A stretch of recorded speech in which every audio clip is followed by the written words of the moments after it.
celebrate the life and times of an icon, a poet, a songwriter par excellence, 3,000 songs, 635 films, and an absolutely amazing career spanning across 45 years. I'm talking about the doyen of lyric writing, the great Mr. Anand Bakshi. And to commemorate this, we begin this evening with an audio-visual presentation.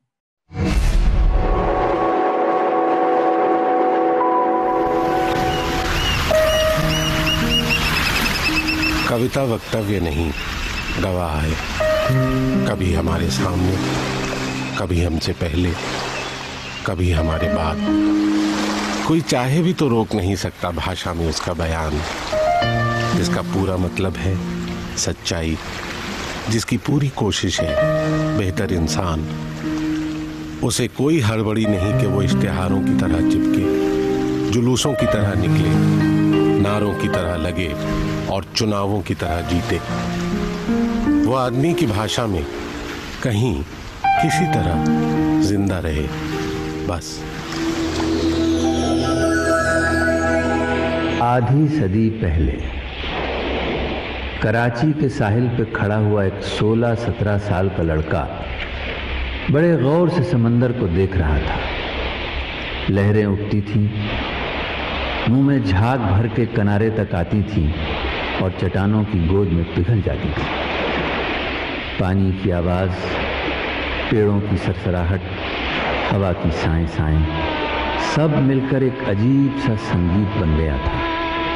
संगीत जो साहिल पर खड़े हुए बच्चे से कह रहा था, सोच क्या रहा है, उतार ले मुझे अपने अंदर, आजा मेरी बाहों में, मैं ही तेरी मंजिल हूँ, मैं संगीत हूँ, मुझे गीत चाहिए, मुझे गीत चाहिए, वो बोल चाहिए जो आत्मा से निकलते हैं, वो लफ्ज़ चाहिए जो दिल के खून से लिखे जाते हैं। और तब उस बच्चे ने साहिल की गीली रेत पर अपनी उंगली से एक लफ्ज़ लिखा, मोहब्बत।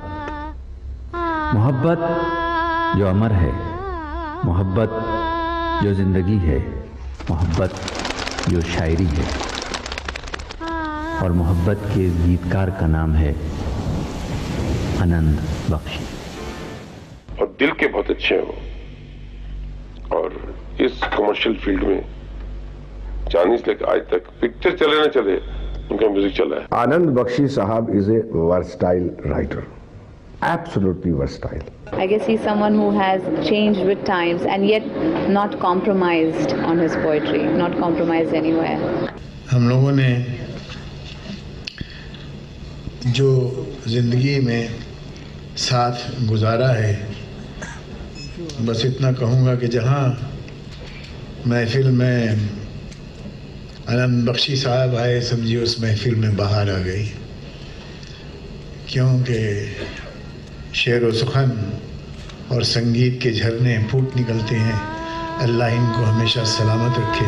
आज 50 साल बाद जिंदगी के इस मोड़ पर खड़े होकर उस रास्ते को देखिए जिस पर चलकर बख्शी साहब यहाँ तक पहुँचे हैं, तो यकीन नहीं आता।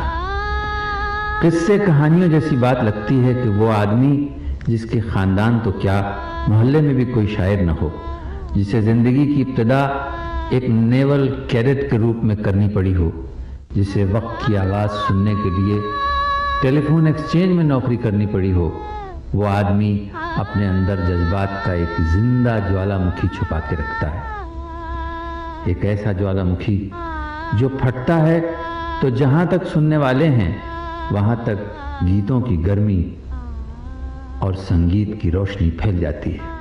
हिंदुस्तान को गीतों का मुल्क कहते हैं, इसलिए कि यहाँ की अनगिनत ज़बानों में हर मौके के लिए अनगिनत लोकगीत हैं।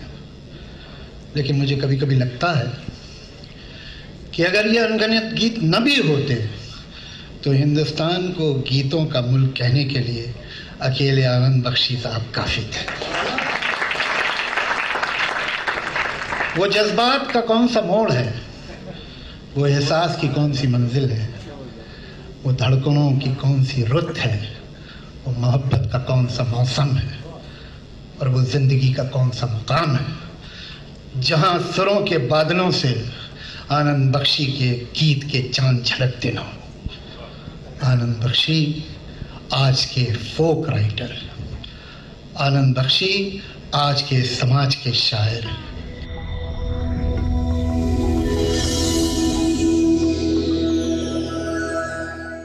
बहुत महत्वपूर्ण दिन है जिसे हम 21 जुलाई कहते हैं, आनंद बख्शी साहब का बर्थडे। अभी 7 बजे हैं और मुझे याद है कि मैं 7 बजे 21 जुलाई को घर वापस आता ही था। क्यों आता था? क्योंकि मुझे बख्शी जी के घर जाना था बर्थडे पार्टी के लिए। और बख्शी जी की जितनी भी फिल्में मेरे साथ की हैं, हमारा साथ 25 साल तक रहा। मेरी दूसरी फिल्म से आखिरी फिल्म यादें तक हमने 14 फिल्में साथ में की। और उनके जीवन में मैं एक बहुत ही क्लोज फ्रेंड था, दोस्ताना भी था हमारा, मोहब्बत भी थी और हमारा प्रोफेशन भी था। मेरी फिल्मों को अगर मैं इम्पोर्टेंट कंट्रीब्यूशन समझूं तो उसमें आनंद बख्शी साहब का बहुत बड़ा कंट्रीब्यूशन रहा है। क्योंकि जब सिनेमा की बात करते हैं तो सिनेमा किन चीजों से याद रहता है? खासकर भारतीय सिनेमा। भारतीय सिनेमा कहानियों से, और कहानियां जो गीतों में कही जाती हैं उनसे। जितनी भी फिल्में यादगार बनी हैं, जितने सितारे यादगार बने हैं, जितने डायरेक्टर्स यादगार बने हैं, उनके पीछे गीतकारों का बहुत बड़ा हाथ रहा है। मैं बहुत शुक्रगुजार हूं अपनी इस इंडस्ट्री का, और खासकर इन जो आज 3 गेस्ट हैं हमारे, 3 लिरिक्स राइटर्स आए हैं, मास्टर्स हैं अपने आप में, उनका कि आज उन्होंने हमारा साथ दिया और बड़े शौक से कहा कि आज कुछ आनंद बख्शी साहब के बारे में बात करेंगे। अगर हम बात करें बड़े स्टार्स की, जो सुपरस्टार्स बने, एक्टर से सुपरस्टार बने, तो उन्हें याद करते हैं, मेरे सपनों की रानी कब आएगी तू, राजेश खन्ना। और लोग फिदा हो गए राजेश खन्ना, सुपरस्टार हो गए। जब धर्मेंद्र ने गाया उनका गाना, मैं यमला पगला दीवाना जट दीवाना, तो धर्मेंद्र के लिए पागल हो गए। और जब ऋषि कपूर साहब ने कर्ज में एक हसीना थी दर्दे दिल ओम शांति ओम गाया, तो ऋषि कपूर अपने आप में सुपरस्टार हो गए। कई न्यू कमर्स जो थे वो भी फिल्मों में आए, वो सुपरस्टार उनके गानों की वजह से हुए, फिल्मों की वजह से भी हुए। आज भी वो सुपरस्टार हैं जिनका नाम है सनी देओल, जिनकी पिक्चर बेताब आई थी, हम जब जवां होंगे, बख्शी साहब। जैकी श्रॉफ, अपनी तकदीर तो जीरो है, तू मेरा हीरो है। Anil Kapoor, my name is Lakhan. Sanjay Dutt, नायक नहीं खलनायक हूं मैं। शाहरुख खान, देखा तुझे जाना सनम, प्यार होता है दीवाना सनम। अक्षय खन्ना साहब ताल में, नहीं सामने ये अलग बात है। ऐश्वर्या राय, ताल से ताल मिला। आप देखिए कि इनका कंट्रीब्यूशन, एक राइटर का कंट्रीब्यूशन स्टार के मोहित करने में ऑडियंस को कितना बड़ा होता है। स्टार है, एक्टर और सिंगर जो है वो परफॉर्मर्स हैं, लेकिन उनके पीछे जो लिखने वाले जो शब्द हैं, जो लफ्ज़ हैं, जो लफ्ज हैं, और जो भावनाएं हैं, जो ख्याल हैं, जो सोच है, उससे हम हमारी कहानी को, परफॉर्मेंस को एक अपना बहुत बड़ा स्थान मिलता है। अब हम चाहेंगे कि हमारे जो दूसरे साथी हैं, मास्टर्स लिरिक्स राइटर हैं हमारे सामने, वो हमारे सामने आए और हम उनसे उनके पसंदीदा गाने सुने, और वो गाने उनको क्यों पसंद हैं। और ये मैंने उनसे लिस्ट मंगाई कि आप कोई भी अच्छे 5 गाने जो आपको बख्शी साहब के पसंद हैं वो मुझे कहिए, और मैं आपको प्रोग्राम में इंसिस्ट करूंगा कि आप उसके बारे में बताइए। तो सबसे पहले मैं बुलाना चाहूंगा इरशाद कामिल साहब को। इरशाद कामिल साहब जी नमस्कार। नमस्कार, आइए जी। जी जी बहुत बहुत शुक्रिया इरशाद जी, आप आए इस महफिल में। बहुत शुक्रिया आपका सुभाष जी, मुझे बुलाने के लिए इस बहुत ही खास मौके पर। बख्शी साहब का जन्मदिन, और ये मेरे लिए इससे बड़ी फख्र की बात नहीं हो सकती कि आपके साथ मैं मना रहा हूँ ये जन्मदिन। इस तरह से हम सब बात कर रहे हैं उन पे। कौन नहीं जानता इरशाद कामिल की शायरी को। एक से एक गाना, आपकी हर गाने में पोइट्री है और हर पोइट्री में एक गाना है, मैं जानता हूँ। और हम सब आपके मुतासिर हैं, हम आपके फैन हैं। मैं भी आपका बहुत बड़ा फैन रहा हूँ। अरे बहुत शुक्रिया सर, बहुत शुक्रिया। लेकिन आप आज बख्शी जी की शाम है, तो आज बख्शी जी की बातें करेंगे। जी जी, इसके बारे में आप दो शब्द क्या कहना चाहेंगे, वो मैं जानना चाहूंगा। जी आनंद बख्शी साहब तब से गाने लिख रहे हैं जब से मैं पैदा भी नहीं हुआ था।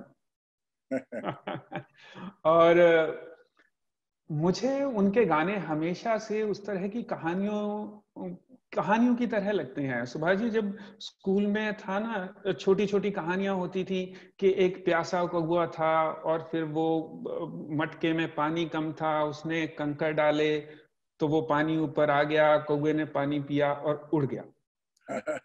और या फिर उसी तरह से कि एक किसान था, उसके बहुत सारे बेटे थे, तो वो लकड़ी उनको देता था। अब ये बड़ी बहुत ही आसान लफ्जों में बड़ी बात कहने की कोशिश की गई इन कहानियों के जरिए। मुझे लगता है बख्शी साहब के गाने ऐसे ही थे। उन्होंने आसान लफ्जों में जितनी बड़ी बड़ी बातें की हैं, वो उनको, उनकी गहराई को नाप पाना, उनकी गहराई को समझ पाना बहुत ही जिसे कहते हैं मेहनत का काम है, और एक समय चाहिए उसके लिए। हिंदुस्तान में जो अहमियत हिमालय की है, मुझे लगता है हिंदी फिल्म संगीत में बख्शी साहब की वही अहमियत है। क्या बात। और जो पहाड़ होता है ना सुभाष जी, वो ढलान होती है। जी बिल्कुल। पहाड़ ढलान के अलावा और कुछ नहीं होता। और मुझे लगता है कि बख्शी साहब आम लोगों के साथ जुड़े हुए भी हैं और आसमान तक ऊंचे भी हैं। तो उनको आप ऊपर से देखते हैं तो वो ढलान नीचे को जाती है, आम लोगों के साथ जुड़ती है, और जब हम जैसे नए लिखने वाले उनको नीचे से देखते हैं तो वो हिमालय की तरह ऊंचा नजर आते हैं। तो ये उनकी लिखावट की खासियत मुझे लगती है कि उन्होंने जो असल में, हालांकि वो खुद कहते थे कि मैं शायर नहीं हूं, आपने कहा कि वो जन कवि हैं, मुझे लगता है कि वो, मैं ये दावे के साथ कहता हूं, मुझे लगता ही नहीं है, मैं ये दावे के साथ कहता हूं कि आनंद बख्शी साहब बहुत बड़े फिलोसफर थे, दार्शनिक थे। वो ये मैं कहना चाहता हूं, बहुत बड़े दार्शनिक थे, बहुत बड़े फिलोसफर थे। और उन्होंने, शायरी ये नहीं होती कि आपको एक मीटर पता है, ग्रामर पता है, या टेक्निकलिटीज पता है, आपने उन टेक्निकलिटीज में लफ्ज रख दिए हैं, फंसा दिए हैं। वो शायरी नहीं होती। शायरी होती है कि आपकी बात किसी दिल से निकली और किसी दिल तक पहुंच गई। अब उनके हजारों हजार जो गीत हैं वो सीधे दिल से निकले हुए हैं और सीधे दिलों तक पहुंचे हुए हैं। और उन आसान लफ्जों में जो उन्होंने बातें की हैं, जो उन्होंने अपनी गहराई दिखाई है, जो उन्होंने शायरी दिखाई है, जो उन्होंने संवेदना का एक पहलू हमारे सामने पेश किया है, जो अलग अलग इमोशंस दिखाए हैं, जो अलग अलग स्थितियों परिस्थितियों पे उन्होंने लिखा है, मोहब्बत के 20 रंग। वो बोलते हैं ना कि 52 colours of love, 52 shades of love. जी जी। तो वो उन्होंने सबके सब मोहब्बत के रंग, सबके सब सोसाइटी के रंग, समाज के रंग, सबके सब रिश्तों के रंग, सबके सब जिंदगी के रंग अपने गीतों में खोल के रख दिए हैं। बिल्कुल सही कहा, बहुत अच्छा। कोई भी कैरेक्टर्स हो, कोई भी सिचुएशन हो, मतलब ऐसा लगता था कि मुझे तो हमेशा ऐसा लगता था कि एज ए डायरेक्टर कि उन्हें मेरी कहानी उन्हें ज्यादा अच्छी मालूम है। मैं उनके गानों को जब पिक्चराइज करता था तो मुझे लगता था अरे ये बख्शी जी ने तो इस कहानी की फिलॉसफी को पूरा गाने में उतार दिया है जी। मुझे सीन्स की जरूरत नहीं है, मुझे कुछ कैरेक्टर्स के थ्रू कहलाने की जरूरत नहीं है। अगर एक खलनायक नहीं बोल दिया है कि नायक नहीं खलनायक हूं मैं, जुल्मी बड़ा दुखदायक हूं मैं, तब मुझे बोलने की क्या जरूरत है। जी जी जी जी। मेरे तो कितने सीन्स बचा देते थे बख्शी साहब, बहुत बड़े फिलोसोफर थे। ये बात बिल्कुल सही कही आपने कि कॉमन मैन की लैंग्वेज थी उनकी, उनको मालूम था कि ये बात मैं जब कहूंगा किसी को कैसे समझाएंगे, जैसे हम बच्चों को समझाते हैं। ये बात बिल्कुल सही है। अब इरशाद भाई हम आपके पहले गाने पर आएंगे जो आपने लिख भेजिए, और बड़ा वो भी मेरा बहुत ही मन पसंदीदा गाना है, वो है जिसमें जवान होकर बदनाम हम हुए, उस शहर उस गली उस घर को सलाम, जिसने हमें मिलाया जिसने जुदा किया, उस वक्त उस घड़ी उस गजर को सलाम, प्यार तेरी पहली नजर को सलाम। वाह क्या बात है जी।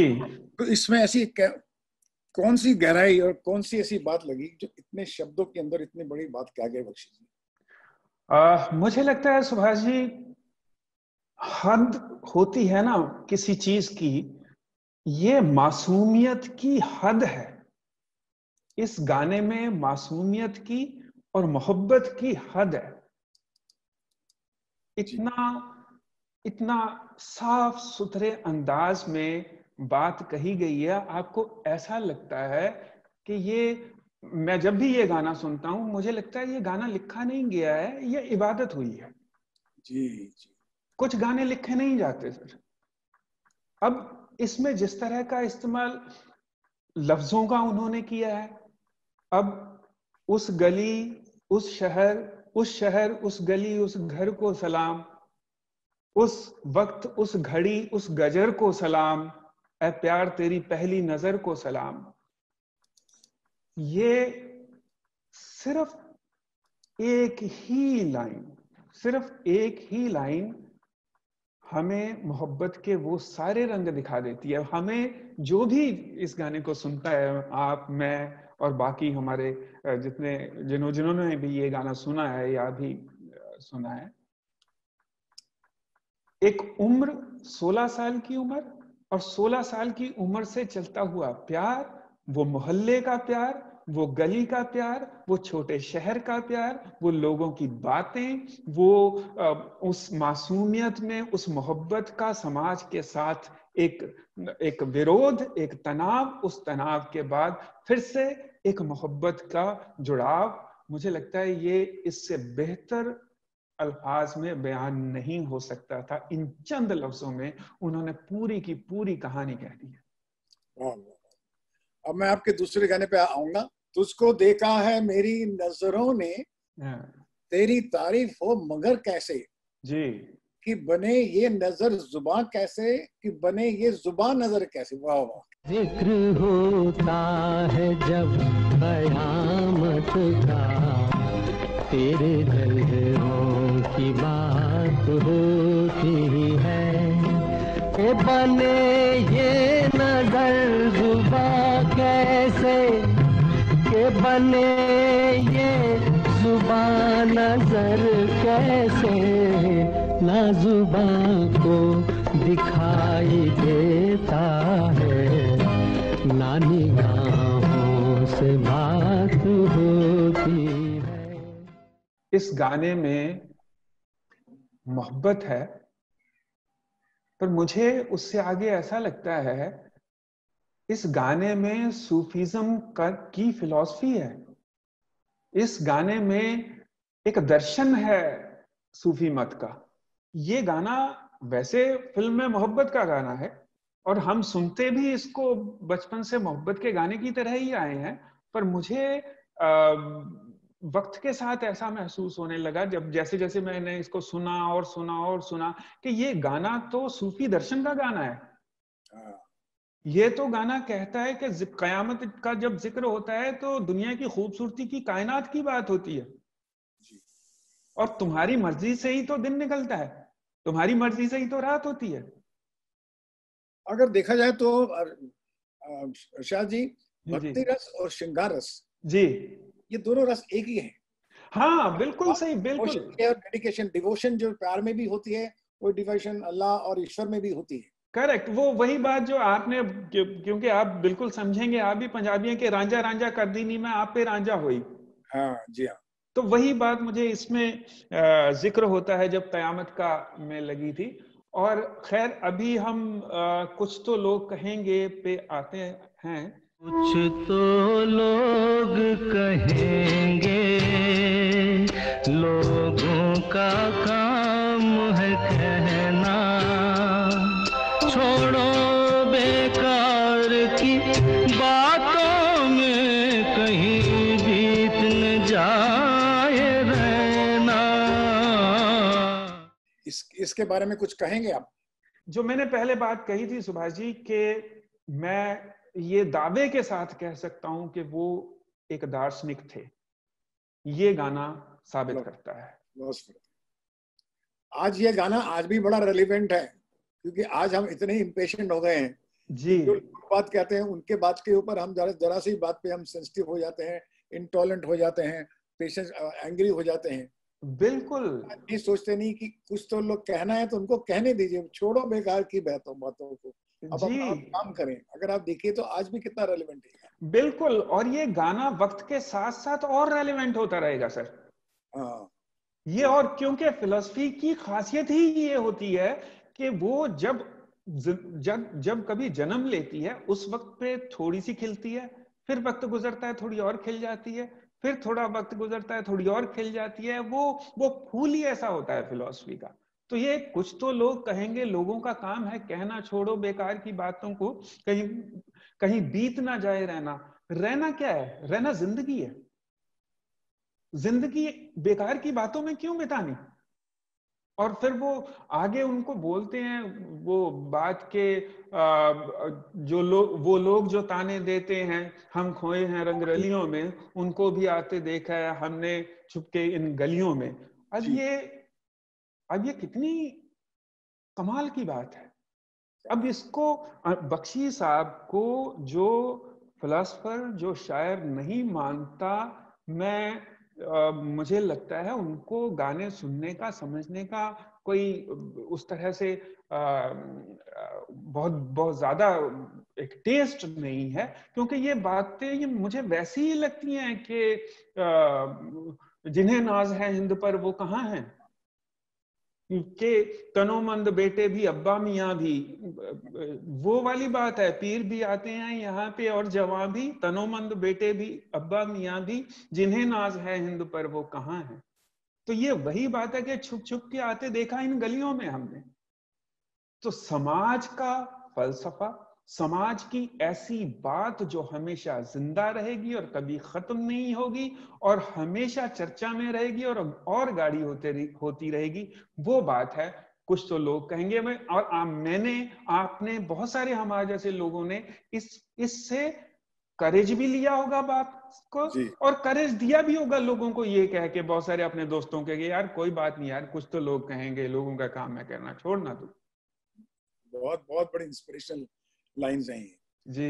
मैं जो गाना आपने जो चौथा सुना है वो मैं बहुत बहुत हैरान हुआ और बहुत अच्छा लगा था, क्योंकि मैं इस गाने के बारे में जब भी सुनता हूँ कि बख्शी ने, आनंद बख्शी साहब ने दार्शनिक फिलोसोफर होने के नाते बड़ी बड़ी बातें भी की हैं जी। कि जब उनको कैरेक्टर्स मिले हैं या कुछ एज ग्रुप मिला है जी, तो ऐसा एज ग्रुप दिया हमारे बहुत बड़े डायरेक्टर, जो सबसे बड़े डायरेक्टर थे राज कपूर साहब, उनके साथ भी उन्होंने जब काम किया तो राज कपूर साहब एक फिल्म बना रहे थे बॉबी, तो उन्होंने उनको कहा कि मैं एक फिल्म बना रहा हूँ जिसमें जो दोनों इनोसेंट लवर्स हैं, मीन्स कि 16 और 17 साल की उम्र है उनकी, और उसी उम्र में जो प्यार होता है, और वो प्यार कैसे होगा और कैसे इजहार करेंगे और क्या इमेजिनेशन में चले जाते हैं। और वो जो गाना है, वो गाना बहुत बड़ा हिट हुआ।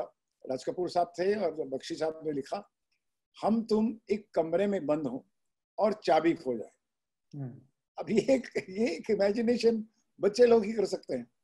तुम एक कमरे में बंद हो और चाबी खो जाए, तेरे नैनों की फूल बुलैया में वो भी खो जाए। हम तुम एक कमरे में बंद हो और चाबी खो जाए। क्या बात है जी। देखिए कहाँ रेंज देखिए, मतलब ये कलम की, उनकी स्याही की, उनके लिखने की, उनके जहन की, उनके दिमाग की, उनकी सोच की, और किरदारों को पकड़ने की, किरदारों को समझने की, उसमें उनकी जहनियत में जाने की एक, जिसे कहते हैं ये हुनर, देखिए कहां से कहां जिक्र होता है। कुछ तो लोग कहेंगे और हम तुम एक कमरे में बंद हो। मुझे ये गाना मैंने इस वजह से सुभाष जी चूज किया, क्योंकि ये गाना अगर आप सिर्फ गाना सुनो आंखें बंद करके, ये आपकी सोच को गुदगुदाता है जी। आप अचानक से इमेजिनेशन में चले जाते हो। फैंटास्टिक। और उस उम्र की जो इमेजिनेशन होती है बच्चों की, जी, वो एक अपने दुनिया होती है, उनकी अपनी दुनिया होती है। और वो क्योंकि जिंदगी शुरू हुई होती है, अभी देखी नहीं होती है आगे क्या होना है। आगे जो अनदेखा है उसकी एक्साइटमेंट होती है, उत्तेजना होती है उसकी, तो वो एक्साइटमेंट पैदा करता है ये गाना सुनने के बाद। ये अनदेखे का वो डर भी है, वो एक, लेकिन वहां पहुंचना भी है, वो होता क्या है ये जानना भी है, वो उस उत्तेजना में रहना भी है। और जैसे जैसे गाना बढ़ता जाता है, आप देखिए गाना मुझे ये कुछ अध्यायों में जैसे बंटा हुआ गाना लगता है। ये गाना शुरू अब जब होता है, हम तुम एक कमरे में बंद हो और चाबी खो जाए, मुझे ये कहने में बिल्कुल संकोच नहीं है कि जब मैंने ये गाना सुना तो मुझे, मेरे दिमाग में ऐसा आया कि अच्छा, एक लड़का लड़की कमरे में बंद, और क्या हो सकता है यार, मतलब शरीर आया मेरे दिमाग में। और फिर जैसे जैसे ये गाना आगे बढ़ा, वो रास्ता भूल जाएं और वो शेर आ जाए, और वो उससे आगे चला गाना आंख भर आए। मतलब ये गाना शरीर से संवेदना तक के सफर का गाना है। बहुत बड़ी जर्नी है। ये गाना जिंदगी के 4 अध्याय खोलता है। जी जी। अब देखिए, ये गाना नॉर्मली हम मुखड़ों में सुनते हैं, वही गाना है। हाँ। लेकिन में अच्छी बात थी कि जब आप उनके अंतरे सुनो, तो अंतरे में उस गाने के मुखड़े की एक अपनी यात्रा देते हैं वो, और एक पूरा ग्राफ देके उसका एक ग्लोब बनाते हैं। जी। जब भी मैंने फिल्में में मैंने काम किया उनके साथ, देखा कि मैंने बोला आपने पूरा उसको सर्कल बना दिया है। बहुत बार सर्कल बनाते थे, लेकिन तो बिल्कुल वो तकरीबन मुखड़े को ज्यादा पहचानते हैं, जी, तो इतनी परवाह नहीं करते। मैं कहता हूँ जो सुनने वाले हैं, समझदार लोग हैं, उनको अंतरे भी सुनने चाहिए बख्शी जी के, उन्होंने क्या अंतरे लिखे हैं साहब, एक से एक बढ़कर अंतरा लिखा। मुझे लगता है सुभाष जी के गाना होता ही अंतरे में है। मुखड़ा बिल्कुल उस तरह से है जैसे शो विंडो में सामान पड़ा होता है। ट्रेलर। हाँ, ट्रेलर होता है वो गाना, वो ट्रेलर होता है, इसीलिए उसे मुखड़ा कहते हैं ना, कि हाँ, इसीलिए उसे मुखड़ा कहते हैं। क्यों कहते हैं मुखड़ा, क्यों कहते हैं मुखड़ा? इसीलिए कहते हैं कि हम पहले मुखड़ा देखते हैं, फिर अंतर्मन को देखते हैं। हाँ, अरे वाह, अच्छा अच्छा। ये अंतर्मन है। तो जब तक आप, अगर मुखड़ा अच्छा हो और अंतर्मन अच्छा ना हो, तो आदमी कहेगा यार दिखने में अच्छा है पर आदमी बहुत ही बेकार है यार। या आपने अंतर्मन किसी का नहीं जाना तो आपने उसको पूरी तरह से नहीं जाना। अब ये गाना कोई भी आप सुनो कि हम तुम एक कमरे में बंद हो, आप दिमागी तौर पे कहीं और चले जाओगे। जैसा कि मैंने कहा कि मैंने सुना तो मैं शरीर की तरफ चला गया। जैसे जैसे गाना बढ़ता है कि वो रास्ता भूल जाएं, शेर आ जाए और आंख भर आए, तो आपको पता चला कि ये तो गाना धीरे धीरे संवेदना की तरफ बढ़ रहा है। ये तो गाना सेंसिटिव गाना है यार, इसको इतनी आसानी से रूहानी मोहब्बत की तरफ चला गया। हाँ, इसको इतनी आसानी से कैटेगराइज नहीं किया जा सकता इस गाने को। तो इसलिए मुझे ये गाना बड़ा खूबसूरत लगता है। बहुत इसकी गहराई। और अगला गाना जो आपने, एक फिल्म मैंने बनाई थी, पिक्चर का नाम था विधाता जी, जिसमें दिलीप कुमार और संजय दत्त की पहली फिल्म थी वो। तो उसमें कहानी में ऐसा था कि दो इंजन ड्राइवर दोस्त हैं। दिलीप साहब ने इंजन ड्राइवर का रोल किया था और उनका एक मित्र थे, शमी कपूर साहब ने रोल किया था। तो दोनों की दोस्ती थी, इंजन ड्राइवर थे, कोयले का इंजन चलाते थे। लेकिन हाँ, अगर आपको याद हो विधाता में जी, लेकिन उनकी थ्योरीज अलग थी, दोनों के रास्ते अलग। एक फकीराना की तरफ चला गया और एक पैसे की तरफ चला गया, पावर की तरफ, मनी एंड पावर की तरफ। Dilip Kumar money and power की तरफ चले गए और वो फकीराना रहा। तो हमने वहीं शुरू से दिखाया कि उनका पैरेलल ट्रैक, कि हाँ वो जिंदगी के सफर में हर मुकाम में शमी जी उनको मिलते रहते हैं और पूछते रहते हैं कि अब तेरा क्या हाल है, अब तो बड़ा बन गया तो और पता क्या हाल है। तो उनका एक जरा, उनका एक आपस में एक डिस्कशन एक उस गाने के रूप में मैंने बख्शी जी को बताया। बख्शी जी में अच्छी क्वालिटी थी, वो कहानी बड़े गौर से सुनते थे और इतनी गौर से सुनते थे कहानी कि आप उनके साल के बाद भी अगर आपने गाना वापस में दूसरा गाना कराना है तो उनको कहानी आपसे ज्यादा याद रहती थी, कैरेक्टर की साइकोलॉजी आपसे ज्यादा रहती थी। तो ये गाना जब उन्होंने लिखा तो वो गाना लिखते ही आप मुझे डायरेक्शन मिल गई कि अब मुझे पिक्चर जो है स्क्रिप्ट किस तरफ लेके जानी है। और ये हालांकि वो क्राइम फिल्म थी, एक गॉडफादर टाइप की फिल्म थी, लेकिन अंदर उसके एक फिलॉसफी जो उन्होंने मुझे दी, उस फिलॉसफी को लेके मैं उस इमोशंस में चला गया। और वो गाने का नाम था हाथों की चंद लकीरों का, ये खेल है सब तकदीरों का। हाथों की चंद लकीरों का सब खेल है बस तकदीरों का। तकदीर है क्या मैं क्या जानूं, आहा आहा तकदीर है क्या मैं क्या जानूं, तकदीर है क्या मैं क्या जानूं, मैं आशिक हूँ तदबीरों का। वाह वाह वाह जी वाह, वाह जी वाह, मतलब वाह। ये गाना देखिए बहुत ही अच्छा गाना है सुभाष जी, आपकी पिक्चर का आपने बहुत अच्छा काम हम जैसे सुनने वालों को बख्शा है। बहुत ही अच्छा संगीत बनाया आपने अपनी फिल्मों में। मैं सारा क्रेडिट तो बख्शी जी को और म्यूजिक कंपोजर को देता हूँ। देखिए आनंद बख्शी साहब तो आनंद बख्शने वाले थे ना वो तो थे ही आनंद बख्शी, वो आनंद बख्शते थे, पर आपने उनके साथ मिलकर बहुत अच्छा काम किया। जो ये गाना मुझे इसमें, इस गाने में आपको याद होगा एक लाइन आती है, देखेंगे तमाशा दौलत का हम भेस बदल के फकीरों का। ओहो क्या कमाल की, क्या कमाल की भेस के बदल फकीर। और वही कहानी, ये पूरी की पूरी कहानी है, मुझे लगता है पूरी की पूरी कहानी है, देखेंगे तमाशा दौलत का हम। और वो जो जाती पर्सनल कन्फ्लिक्ट होता है या एक सोशल डिस्कशन में कन्फ्लिक्ट होता है कि यार है क्या, ये दिल के पीछे लगूं या दिमाग के पीछे लगूं, जी हाँ होता है, तकदीर के पीछे लगूं या तदबीर के पीछे लगूं, मेहनत के पीछे लगूं या फिर किस्मत के पीछे लगूं, हिम्मत के पीछे लगूं या किस्मत के पीछे लगूं। ये कॉन्फ्लिक्ट इस गाने की रीढ़ की हड्डी है, मुझे लगता है वही पिक्चर कहना चाहती थी। उन्होंने पिक्चर का मूड बिल्कुल शुरू में आपने गाना डाल के पिक्चर का पूरा मूड सेट कर दिया कि ये पिक्चर है हमारी जो आप देखने जा रहे हो भैया। इसी कभी कभी हम जो फिल्म डायरेक्टर्स हैं उनको बहुत जिम्मेदारियां होती हैं। और सुभाष जी इसमें एक अच्छी बात और है कि आप एक चीज चुनते हो कि आप सोच रहे हो कि मैं दाएं जाऊं या बाएं जाऊं, आप ये भूल जाते हो कि जब आप दाएं जाएं या भले बाएं जाएं, कहीं भी जाएं, आगे तो फिर दाएं और बाएं ही होने वाला है ना। अगर आप लेफ्ट में मुड़ गए हैं तो वहां भी तो कोई दायां और कोई बायां होगा, और अगर राइट में मुड़ गए हैं तब भी कोई दायां और कोई बायां होगा, फिर वही सवाल आपके सामने आके खड़ा हो जाएगा।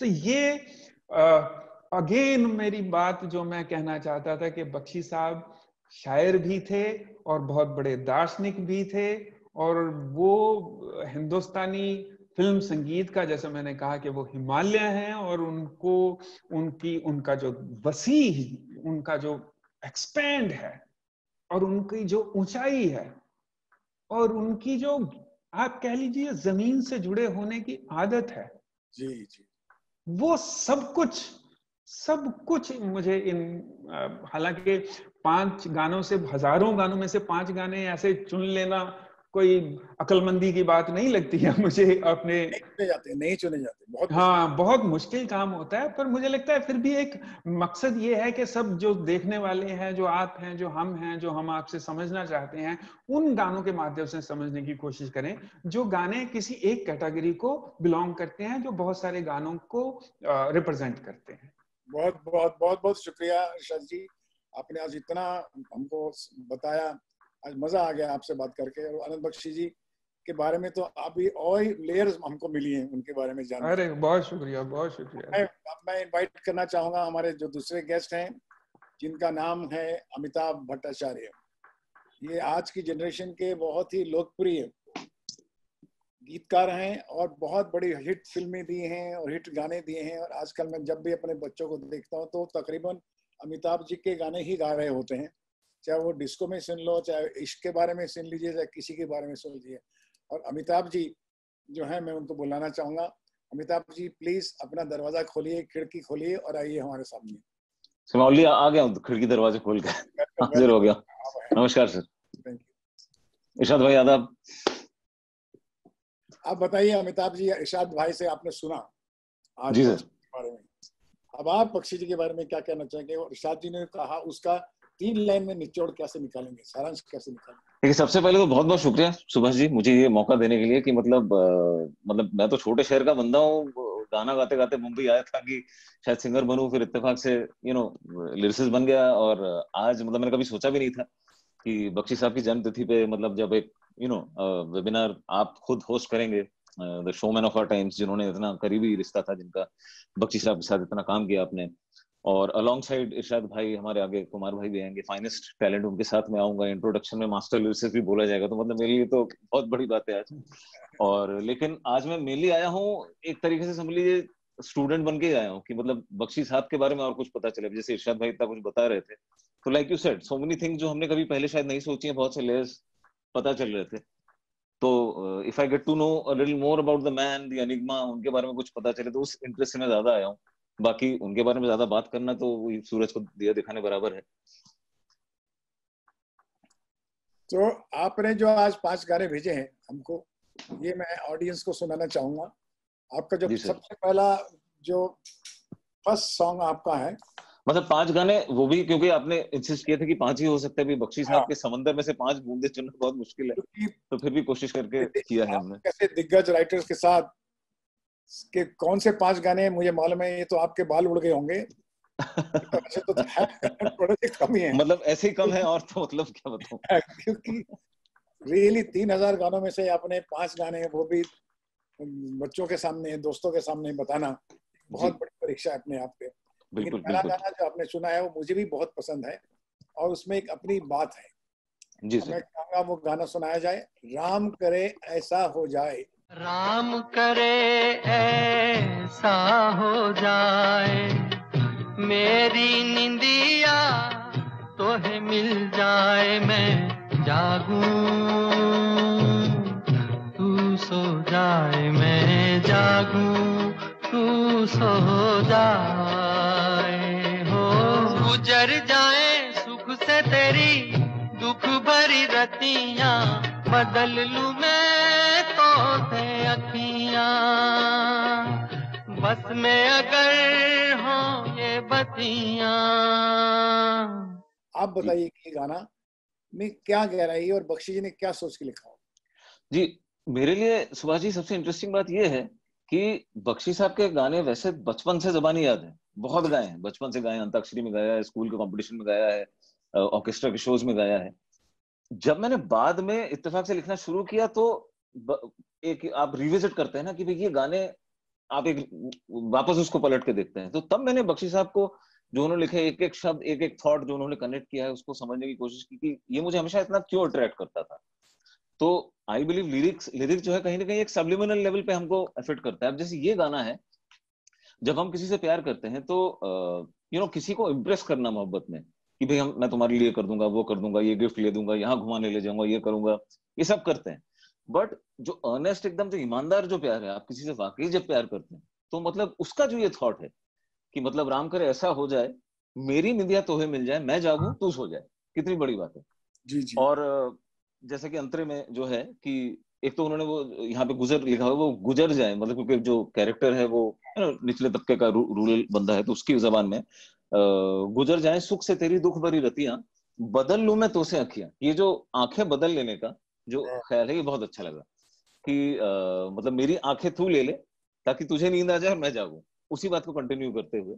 सो दैट अर्नेस्टी ऑफ थॉट, और कि बदल लूं मैं तो से अखियां, ये पहले कभी मुझे ऐसे नहीं आया ख्याल कि मतलब वो जो आपको इम्प्रेस करता है गीतकार का, कि ये ख्याल मैंने कभी कैसे नहीं सोचा, वो बात। तो वो हमेशा बहुत अच्छा लगा मुझे ये गाना। एंड इसमें हमेशा वो जो एक बख्शी साहब की राइटिंग भी है, धुन भी है, और गायकी, सारी चीजें मिला के वो एक, it's tough to separate each, कि मतलब सबको अलग करना मुश्किल है, बट उनका पूरा जो समावेश है, वो जो फीलिंग है, वो बहुत खूबसूरत, जो हमेशा टच करता है। मैं कभी कभी सोचता हूँ कि जब आप लोग शायर लोग दूसरे की शायरी के बारे में बात करते हैं तो बहुत सी बातें हमें समझ आती है, उसकी परत समझ आती है, उसकी गहराई समझ आती है। नहीं तो गाना हम तकरीबन स्क्रीन में सुनते हैं, हम एक्टर को देखते हैं, एक्टर को याद रखते हैं, वो लगता है कि उसी के ख्याल हैं या उस कैरेक्टर के ख्याल हैं जी। एक्चुअली जो ख्याल हैं, उनके जो शब्द हैं, वो किसी और ने लिखे। बिल्कुल। उसका नाम क्या है, वो कौन है जिसने ये लिखा है, जिसके लिखे हुए शब्द के ऊपर गाना बनाया गया। गाना बनाने के बाद उसको प्लेबैक सिंगिंग में सिंगिंग की गई और स्क्रीन पे उस एक्टर ने गाया, और हम सारा गाना उस एक्टर से ही ताल्लुकात रखते हैं। जी बिल्कुल बिल्कुल। अगर सत्य बात यह है कि उसके पीछे लिखने वाले जो लिखा, शब्द जो लिखे हैं जी, वो कौन है, बिल्कुल बिल्कुल, महत्ता समझनी चाहिए, हमें उसकी इम्पोर्टेंस समझनी चाहिए। मैं समझता हूँ कभी कभी तो गाने की इम्पोर्टेंस स्टार से भी बड़ी होती है। सही बात। स्टार्स ने जो कहा है, वो जो बोल है, उसकी जो फिलॉसफी है, उसकी जो कथनी है, वो इतनी बड़ी है कि वो कैरेक्टर्स और स्टार खुद में ही बड़ा लगने लग जाता है। अब दूसरा गाना आपने चुना है वो इतना अच्छा है कि मतलब मैं कह नहीं सकता कि मेरी भी पसंद का है। और ये गाना पहले आप सुनिए कि राजेश खन्ना साहब का गाना है, ये स्क्रीन पे उन्होंने गाया था, लेकिन ये गाने को हमने जितनी बार भी सुनते, हम भी सुनते थे, लेकिन मुझे हर बार गाना जितनी बार सुनता था तब ज्यादा समझ आता था। पहली बार अच्छा लगा, दूसरी बार ट्यून की वजह से अच्छा लगा, तीसरी बार स्टार की वजह से अच्छा लगा, तब चौथी बार सुना तो मुझे फिर बख्शी जी की याद आई कि ये राइटर ने भी लिखा है, इस तरह ऐसे भी लिख सकता है आदमी। बिल्कुल। और उस गाने का मैं सुनाना चाहूंगा। ना जाने क्या हो जाता, जाने हम क्या कर जाते, पीते हैं तो जिंदा है, ना पीते तो मर जाते, दुनिया जो प्यासा रखे तो मदिरा प्यास बुझाए, मदिरा जो प्यास लगाए उसे कौन बुझाए।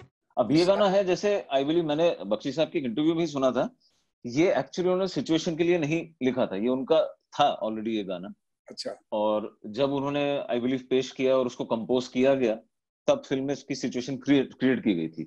तो उनका पहले अलग से एक लिखा हुआ था और वो फिल्म में आया। खैर, तो जो इस गाने में हमेशा से मुझे अच्छा लगता है कि एक तो अगेन इट्स वन ऑफ दो सॉन्ग जो हमेशा से बहुत गाया है, बहुत अंदर आपके नसों में रहता है वो वैसा गाना।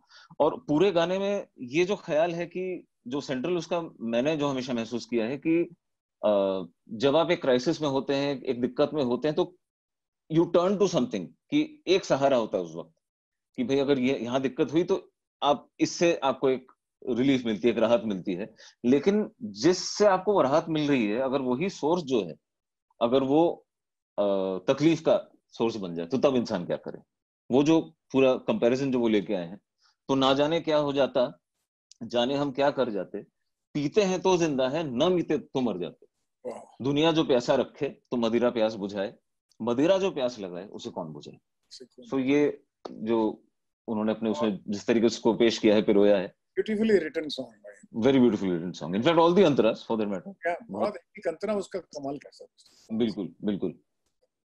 और दूसरा गाना आपने जो चुना है वो बड़े मजेदार है, वो डायलॉग की तरह है। हाँ, जो कि अच्छा आपने कहा था, अच्छा तो हम चलते हैं। जी जी। लेकिन आपने उसके अंतरा के बारे में कहा, सुबह मैं उसका अंतरा जो है वो सुनाना चाहूंगा। जी। अच्छा, तो ये गाना पहले, अच्छा तो हम चलते हैं, सबने सुना हुआ ये गाना। अभी प्लीज प्ले द सॉन्ग। किसी ने देखा तो नहीं तुम्हें आते, नहीं मैं आई हूँ छुप के छुपाते, देर कर दी बड़ी जरा देखो तो घड़ी, ओहो मेरी तो घड़ी बंद है, तेरी ये अदा मुझे पसंद है। एक तो इस गाने से जुड़ा मेरे ख्याल से आपने भी बताया कि कुछ एक राज है जो आप बताएंगे, खैर तो I am looking forward to that, उसके बारे में। जहां तक मुझे ये गाने में जो सबसे इंटरेस्टिंग ये लगता है कि एक तो बातचीत, मतलब एक डायलॉग को जैसे पिरो दिया गया है गाने में, और दूसरी बात अगर आप इसका जब हम विजुअल देखते हैं गाने को, तो एक पूरा सीक्वेंस है, मतलब उसको जैसे स्क्रिप्ट को पूरा गाने में बदल दिया गया है। तो गाना 3 मुलाकातों पे बटा हुआ है। तो गाना जब शुरू होता है, it's a first day of meeting, वहां पे मुलाकात हो रही है कि अच्छा तो हम चलते हैं, फिर कब मिलोगे, जब तुम कहोगे, जुमेरात को, हाँ हाँ आधी रात को, कहाँ, वहीं जहाँ कोई आता जाता नहीं, ये बात होती है। फिर जब हम अंतरे में आते हैं, तो विजुअल से पता चल रहा है कि हाँ भाई कपड़े बदल गए हैं, सीन चेंज हुआ है, हीरोइन मिलने आ रही है, आई है। तो जैसे मिलने आती है तो कहते हैं कि किसी ने देखा तो नहीं तुम्हें आते, नहीं मैं आई हूँ छुपते छुपाते, देर कर दी बड़ी, देखा जरा देखो तो घड़ी, नहीं ओहो मेरी तो घड़ी बंद है, तेरी यही अदा मुझे पसंद है। तो ये जो बातचीत का है कि एकदम डायलॉग को एक राइम करके उसमें बदल दिया गया। अच्छा, अब दूसरा ये जो अंतरा है, पहले मुखड़े में है कि वहीं जहां कोई आता जाता नहीं, अब दूसरे में वो एंड में ये कहते हैं कि कहाँ मिले, तो यहीं यहाँ कोई आता जाता नहीं। तो उन्होंने ऑलरेडी देख लिया है उस जगह को कि अच्छा यहाँ पे मिलना सेफ है, यहाँ मिला करेंगे। अब नेक्स्ट अंतरा जो है उसमें तीसरी मुलाकात है कि तीसरे दिन मुलाकात हो रही है। अब वहां पे कुछ लोग आ गए, उनको देख लिया है, तब उनकी चोरी पकड़ गई। तो लड़की कह रही है कि वो कहते कि उड़ा है रंग तेरा क्यों गोरी, कि हमारी पकड़ी गई है अब चोरी। तो जिस तरीके से वो प्रोसीड होता है, अब इंटरेस्टिंग ये है कि गाना बना उसके हिसाब से पिक्चराइजेशन डिसाइड किया कि पिक्चराइजेशन को ध्यान में रख के इसको किया, वो एक इंट्रिग है। मतलब हमने तो ऑब्वियसली इसको सुना है, देखा है, उस हिसाब से एनालाइज किया है। सो इसमें शायद आप कुछ कहना चाहेंगे कि मतलब इसके पीछे क्या कहानी है। तो इरशाद भाई ने कहा कि बख्शी जी जो थे कि गाने में तीनों अंतरों में एक अपनी यात्रा, एक अपनी कहानी लिख देते थे जी। वो अपने आप में एक फिल्म होती थी जिसका बिगिनिंग, मिड और एंड होता था, उसमें अपनी एक गोलाई होती थी। करेक्ट। तो आपने कहा कि इस गाने में भी करते करते करते वो कहाँ पर पहुंच गई। हाँ। ये बड़ी खासियत थी, इसलिए गाने की प्रोग्रेशन लगती थी। ये नहीं कि एक मुखड़ा लिखा और अलग अलग कुछ 3 टुकड़े ऐसे लिख दिए, 3 अंतरे पिक्चराइज करो, समझ नहीं आ रहा कि कौन क्या कह रहा है जी। में अपने आप में पूरी संपूर्णता एक कहानी होती थी। ये उनमें बहुत बड़ी खासियत थी बख्शी जी में, ये बात तो बिल्कुल सही है। और उसके बाद आपने जो गाना चुना है वो भी मेरी वो है, अच्छा वो मेरी फिल्म का ही चुना है आपने, पिक्चर हीरो। वाह वाह क्या बात है, जरा चलाया जाए भाई हीरो फिल्म को।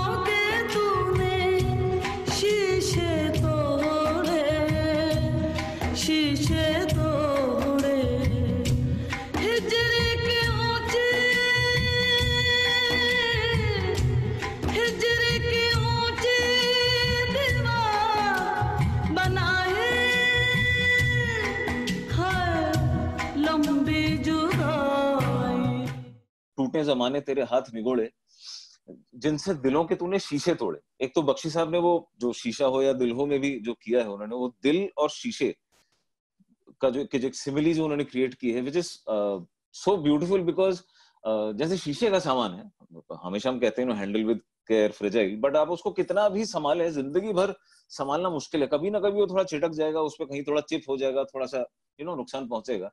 तो दिल का भी वही है, आप उसको कब तक संभाल के रखेंगे, आखिर वो शीशे की तरह एक ना एक दिन टूटेगा। सो वो जो उन्होंने क्रिएट किया है वो बहुत अमेजिंग है कि टूटे जमाने तेरे हाथ निगोड़े, जिनसे दिलों के तूने शीशे तोड़े, हिजर की ऊंची दीवार बनाई। तो ये बहुत बहुत ही बेहतरीन। ये गाना जो मेरी फिल्म हीरो का है, इसमें आप समझिए कि एक बहुत बड़ी देन ईश्वर की भी थी। सिचुएशन भी अच्छी थी कि रेशमा जी बॉम्बे आई हुई थी, उन दिनों में पाकिस्तान से आई थी, तो मैं उनको राज कपूर साहब की पार्टी में मिला था, तो मुझे बहुत उनके गाने सुने, बहुत अच्छा लगा जी। उन्होंने बहुत अच्छे पाकिस्तानी सॉन्ग्स, उनके पॉपुलर भी थे। तो मैंने लक्ष्मीकांत जी से बात की कि एक गाना जो हमारा विरह सिचुएशन है, विरह लव स्टोरी में एक मिलन की सिचुएशन, विरह की सिचुएशन होती है जी जी, जब वो चढ़ जाते हैं। तो बख्शी जी को, तो रेशमा जी को जब हमने चुना इनसे गाना गवाएंगे, तो मैंने बख्शी जी को कहा, बख्शी जी अभी रेशमा जी से गवाना है ये गाना, और ये गाना ऐसा होना चाहिए कि क्योंकि पाकिस्तान की शायरों की जो बातें हैं, अखियों ने रहन दे अखियों ने पास, बहुत अच्छे अच्छे गाने हैं रेशमा जी के, और उसके मुकाबले में तो होना ही पड़ेगा सब। मैंने ऐसा थोड़ा उदास होके कहा, तो मुस्कुराने लगे मुझसे, क्यों घबरा रहे थे? मेरे वाले नहीं, लेकिन क्या है कि रेशमा जी को हम लेके आए हैं, उनको मैंने मनाया भी है, ये गाना होने वाला भी है। तो अब ये गाना ऐसा होना चाहिए कि बिछड़े हुए गाने बहुत आए हैं बख्शी जी, बिछड़ने में कितने गाने आए, तो किस तरह से हम जो ये पाकिस्तानी राइटर्स हैं उनको हम बता सकें। बोले चुप रहो, डोंट वरी, उनको बता देंगे हम। एक हिंदुस्तानी राइटर भी है जो रेशमा का गाना अच्छा लिख सकता है। और दूसरे दिन उन्होंने मुझे बुलाया और ये गाना मुझे कहा कि तुम लिखो। वो क्या मुझे गाना सुनाते नहीं थे, वो क्या करते थे, आओ सुभाष के बैठो यहाँ, पहले सिचुएशन वगैरह सुन ली, जो सुननी कहानी वानी सुन ली, फिर एक उनके सामने एक कबोर्ड होता था, उसमें कुछ कागज पड़े होते थे, तो मैं उनका ही कागज उठा के उसी उनके पेन से, अपने पेन से उठा के हाथ से लिखता था और ये बोलते थे। गाना कुछ एक एक पहला शब्द, पिछड़े अभी कभी, तो मैं बच्चे की तरह वो गाना लिखता था, तो मुझे इसलिए वो याद भी हो जाता। अच्छा। तो लिखते लिखते करते करते ये गाना है। बख्शी साहब तो खुद भी धुन बनाते थे, बहुत अच्छा कंपोज करते थे, और कई बार मतलब वो जो लिख के लाते थे वो धुन के साथ लाते थे। तो उस मामले में कैसा आपका एक्सपीरियंस रहा कि मतलब? तो बहुत शौक था गाने का, आपको जीवन और फोक का बहुत शौक था उनका भी, फोक म्यूजिक का। हर एक इंसान की एक एम्बिशन रह जाती है, एक ड्रीम रह जाता है वो। तो अपने गाने की जितनी भी उनकी फ्रस्ट्रेशन होती थी वो रात को पार्टी में सुनाते थे। उस घर में क्या गाया, ये गाना ऐसे गाना चाहिए, है ना। तो फिर उनके जब गाने जो हैं हमने बहुत सुने उनके गाने, उनके और हमारे भी, और वो जब गाते थे तो फिर बस तान लगा के पूरी महफिल की जान हो जाते थे। लेकिन उनकी माइक्रोफोनिक वॉइस नहीं थी, माइक्रोफोनिक प्रोफेशनल वॉइस होती है, वो टोन नहीं था उनका। नहीं तो हमेशा ऐसा होता था, हर बार ये गाना अच्छा बना है, मैं कहूँ नहीं आप कुछ की तरह। एक चीज से बताइए, सॉरी मैं थोड़ा इसमें वक्त ले रहा हूँ, बट यही मौका है मेरे पास जानने की, मतलब हम लोग जैसे आज राइटर्स हमारे साथ अक्सर जो हम फेस करते हैं कि मतलब कोई गाना लिखते हैं किसी सिचुएशन के लिए, फिर वो बैक एंड फोर्थ होता है कि मतलब पहले अप्रूव नहीं हुआ या कुछ चेंज करना है, कुछ ये है। तो जब बख्शी साहब के साथ आप काम करते थे तो वो एक्सपीरियंस कैसा रहता था कि किसी गाने में कोई हिस्सा अगर आपको लगे कि इसको थोड़ा रिवर्क करें, थोड़ा बदलें, तो वो इंटरेक्शन कैसा होता था, मतलब how was he about it? Bakshi ji की बहुत बड़ी अच्छी आदत थी कि वो पहले तो आप जो कहानी सुनते थे ना वो बहुत गौर से सुनते, कितनी भी सस्ती कहानी हो, आम कहानी हो, कैसे भी हो, और वो कहानी इतने गौर से सुनते थे और कहानी के अंदर वो इमोशंस को ढूंढते थे, उस कैरेक्टर की इमोशन जिसकी यात्रा है। अच्छा, ये मुझे बाद में समझ आया। पहले तो हम लोग कहानी सुनाते हैं, फिल्म सुना रहे हैं जैसे हम लोग, और उस कहानी की जो व्यथा है और जिसका इंटरनल पेन है या इंटरनल थिंकिंग है, वो उसको कैसे याद रखते थे मुझे मालूम नहीं। अगर 6 महीने बाद भी गाना रिकॉर्ड हुआ है, 1 साल गाना बाद भी रिकॉर्ड हुआ है, तो जिस वक्त वो लिखते थे और उसके अंतरे लिखते थे, तो उनके अंतरे मेरी फिल्म और मेरी स्क्रिप्ट के बारे में ज्यादा जानते थे देन मेरे सीन्स। ऐसा तो मुझे लगता था कि ये बंदा राइटर है या फिलोसोफर है या ऑब्जर्वर है, इन्होंने कितनी जिंदगी देखी है। सो मेरा बख्शी जी की कलम के साथ मेरा बहुत गहरा ताल्लुक था as a director. Being a writer I had a lot of respect for his work, and हर डायरेक्टर को एक लिरिक्स राइटर की और राइटर की बहुत कदर करनी चाहिए। हम लोग वो कदर नहीं कर पाते हैं, इसीलिए जो सिनेमा में हम लोग मिस कर जाते हैं बहुत सी चीजें कि राइटर ने कितने पेन से, कितने समझदारी से लिखा है, चाहे वो स्क्रिप्ट राइटर हो, डायलॉग राइटर हो या लिरिक्स राइटर। ये था हमारा तालमेल आपस में बहुत अच्छा था। मैं उनको अच्छी तरह समझता था, वो मुझे अच्छी तरह समझते थे। एक गाना आपका, मेरे हाथों में 9 चूड़ियां हैं।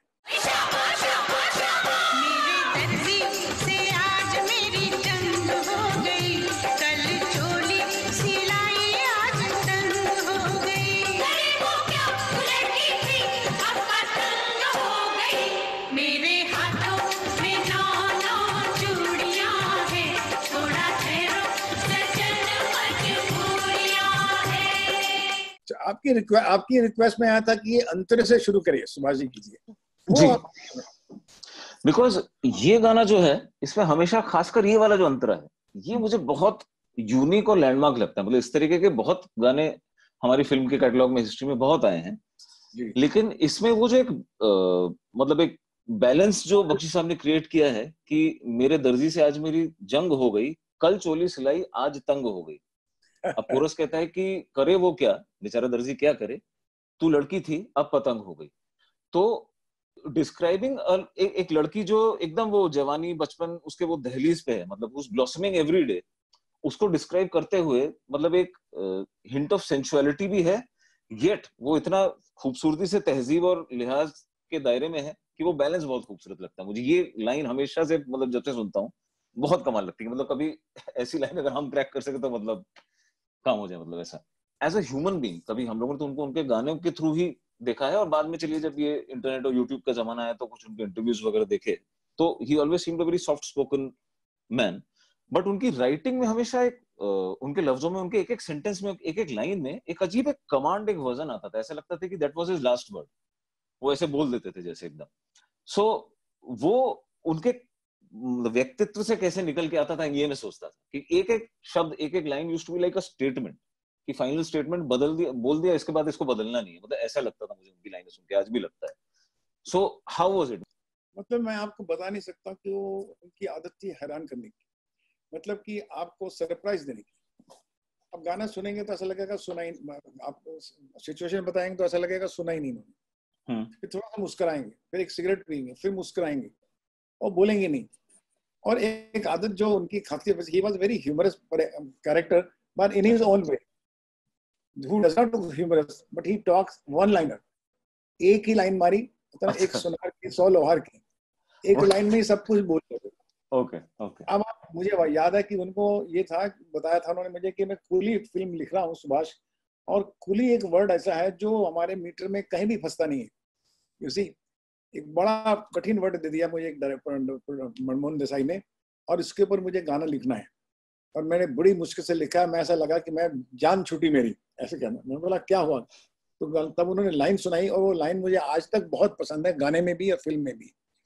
कुली सारी दुनिया का, रेलवे स्टेशन का कुली है जी। सारी दुनिया का बोझ हम उठाते हैं, लोग आते हैं, लोग जाते हैं, हम वहीं के वहीं पे खड़े रह जाते हैं। करेक्ट, सही बात।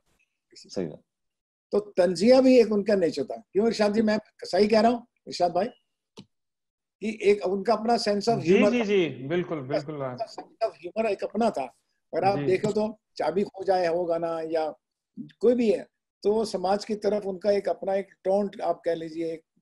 और एक वो, जहां तक मैंने समझा है, मतलब I might be wrong, but एक कैरेक्टर के फ्रेम ऑफ माइंड को कम से कम शब्दों में एकदम साफ कैप्चर करना। जैसे मैंने इस गाने को जब भी हमेशा समझा कि जादू तेरी नजर, खुशबू तेरा बदन, डर का, तू हाँ कर या ना कर, तू है मेरी Kiran, because the film is about an obsessive lover.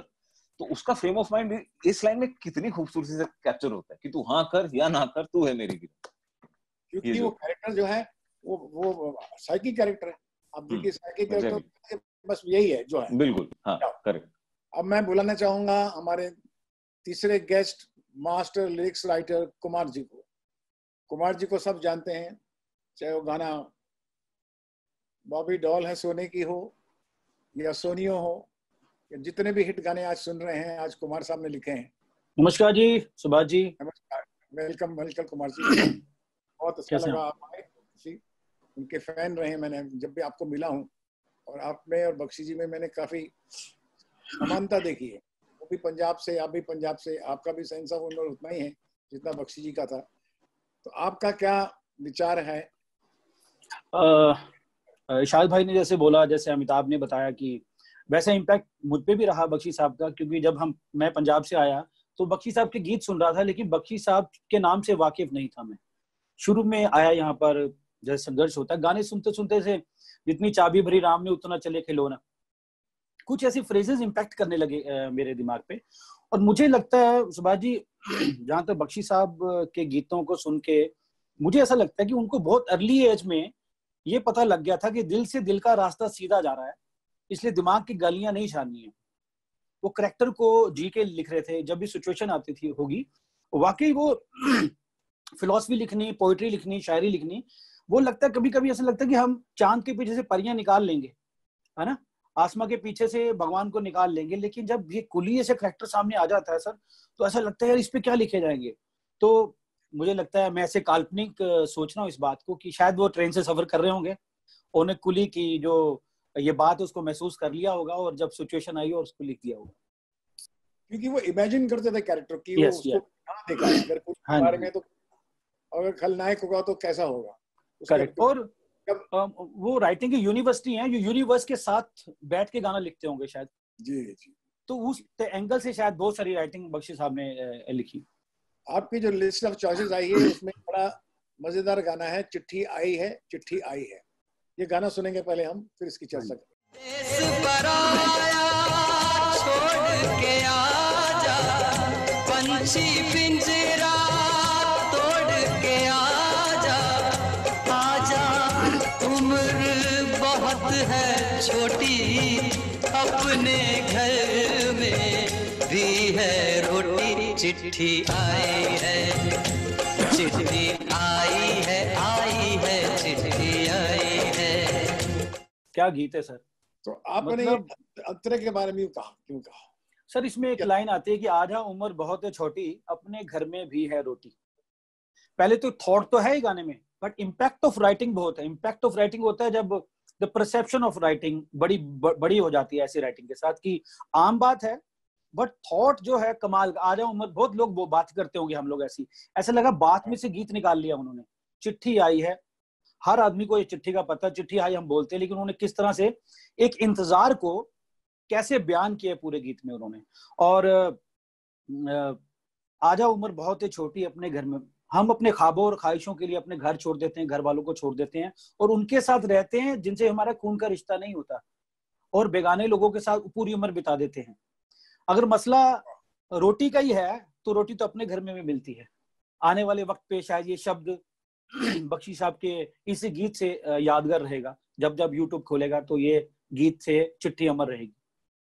और ये ईमेल का जमाना है, जैसे गाना जो आपने भेजा है कुमार जी, हाँ जी, बहुत मेरी पसंद भी बहुत है, मेरे दिल का गाना है, और मैं हमेशा ये गाना गाता हूँ।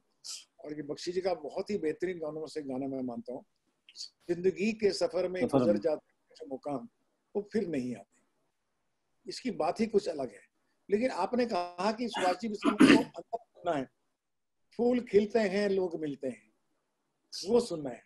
पहले वो सुनाता हूँ मैं आपको इसका अंतरा, फिर मैं आपसे बात करूँ। फूल खिलते हैं लोग मिलते हैं, मगर पतझड़ में जो फूल मुरझा जाते हैं, वो बहारों के आने से खिलते नहीं। कुछ लोग एक रोज जो बिछड़ जाते हैं, वो हजारों के आने से मिलते नहीं। क्या अच्छी लाइन है, देखिए। कुछ लोग एक रोज जो बिछड़ जाते हैं, वो हजारों के आने में मिलते। क्या बात है, बहुत खूबसूरत लिखा है बख्शी ने। और ये गाना जो आपने चुना है, मैं समझता हूँ ये इरशाद भाई का भी और अमिताभ जी का भी फेवरेट होगा। ये हर शहर का, हर दिल वाले का जो जिंदगी उसका फेवरेट जिंदगी का सच है। जो हम बोलते हैं ना, एक बार जो बिछड़ जाता है, जो चला जाता है दुनिया से, कभी लौट के आता नहीं। बड़े बाखूबी ढंग से एक ही सच को बार बार लिखा है बख्शी साहब ने, एक ही सच को बार बार लिखा, अलग अलग अंदाज में लिखा। इसमें कितनी खूब, वही जो दुनिया से जो चला जाता है वो कभी आता नहीं। एक छोटी सी बात है, साधारण सी बात है, बट उन्होंने अपनी सोच से, अपनी फिलॉसफी से उसको इतना बड़ा बना दिया है कि आज हम उस गीत की चर्चा कर रहे हैं। आने वाले दिनों में भी लोग शायद ये गीत, ये अमर गीत है, इनको ये गीत भूल नहीं सकते हम, क्योंकि इनमें सच लिखा हुआ है, यूनिवर्स का ट्रुथ लिख दिया बख्शी साहब ने। बिल्कुल। आपका अगला गीत जो आपने भेजा है, चिट्ठी ना कोई संदेश। एक आह भरी होगी हमने न सुनी होगी, जाते जाते तुमने आवाज तो दी होगी।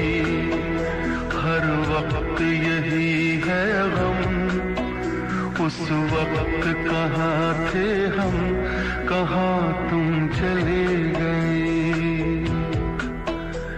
चिट्ठी न कोई संदेश, जाने वो कौन सा देश, जहाँ तुम चले गए। इससे, इस गीत से एक रिसेंट इंसिडेंट जुड़ा मेरी लाइफ में। मेरे फादर 5 मार्च को चलाना करके, मतलब रहे नहीं मेरे पास, दुनिया से चले गए मुझे छोड़ के। तो जब उनकी क्रिया थी, प्रेयर मीटिंग हो रही थी ना जब, तो ये गीत पंडित ने गाया। जब प्रेयर मीटिंग में प्रार्थना गाते हैं, बट पंडित ने ये चिट्ठी ना कोई संदेश गीत गाया और सब लोग रो रहे थे। इसमें वही सच है, वही बात है कि मैं दूर था, पापा जलंधर थे, बट उसका इंसिडेंट की बख्शी साहब ने मौत को भी महसूस करके लिखा है। एक जिंदा आदमी मौत को महसूस कर रहा है कि वो जा रहा है आदमी, वो क्या सोच रहा होगा उस वक्त, क्या उसके जहन में क्या चल रहा होगा, उसके जहन में क्या चल रहा होगा, कितने ख्यालात हो गए। पूरी उम्र सिमट के एक लम्हे में आ गई होगी उस वक्त, एक आह भरी होगी।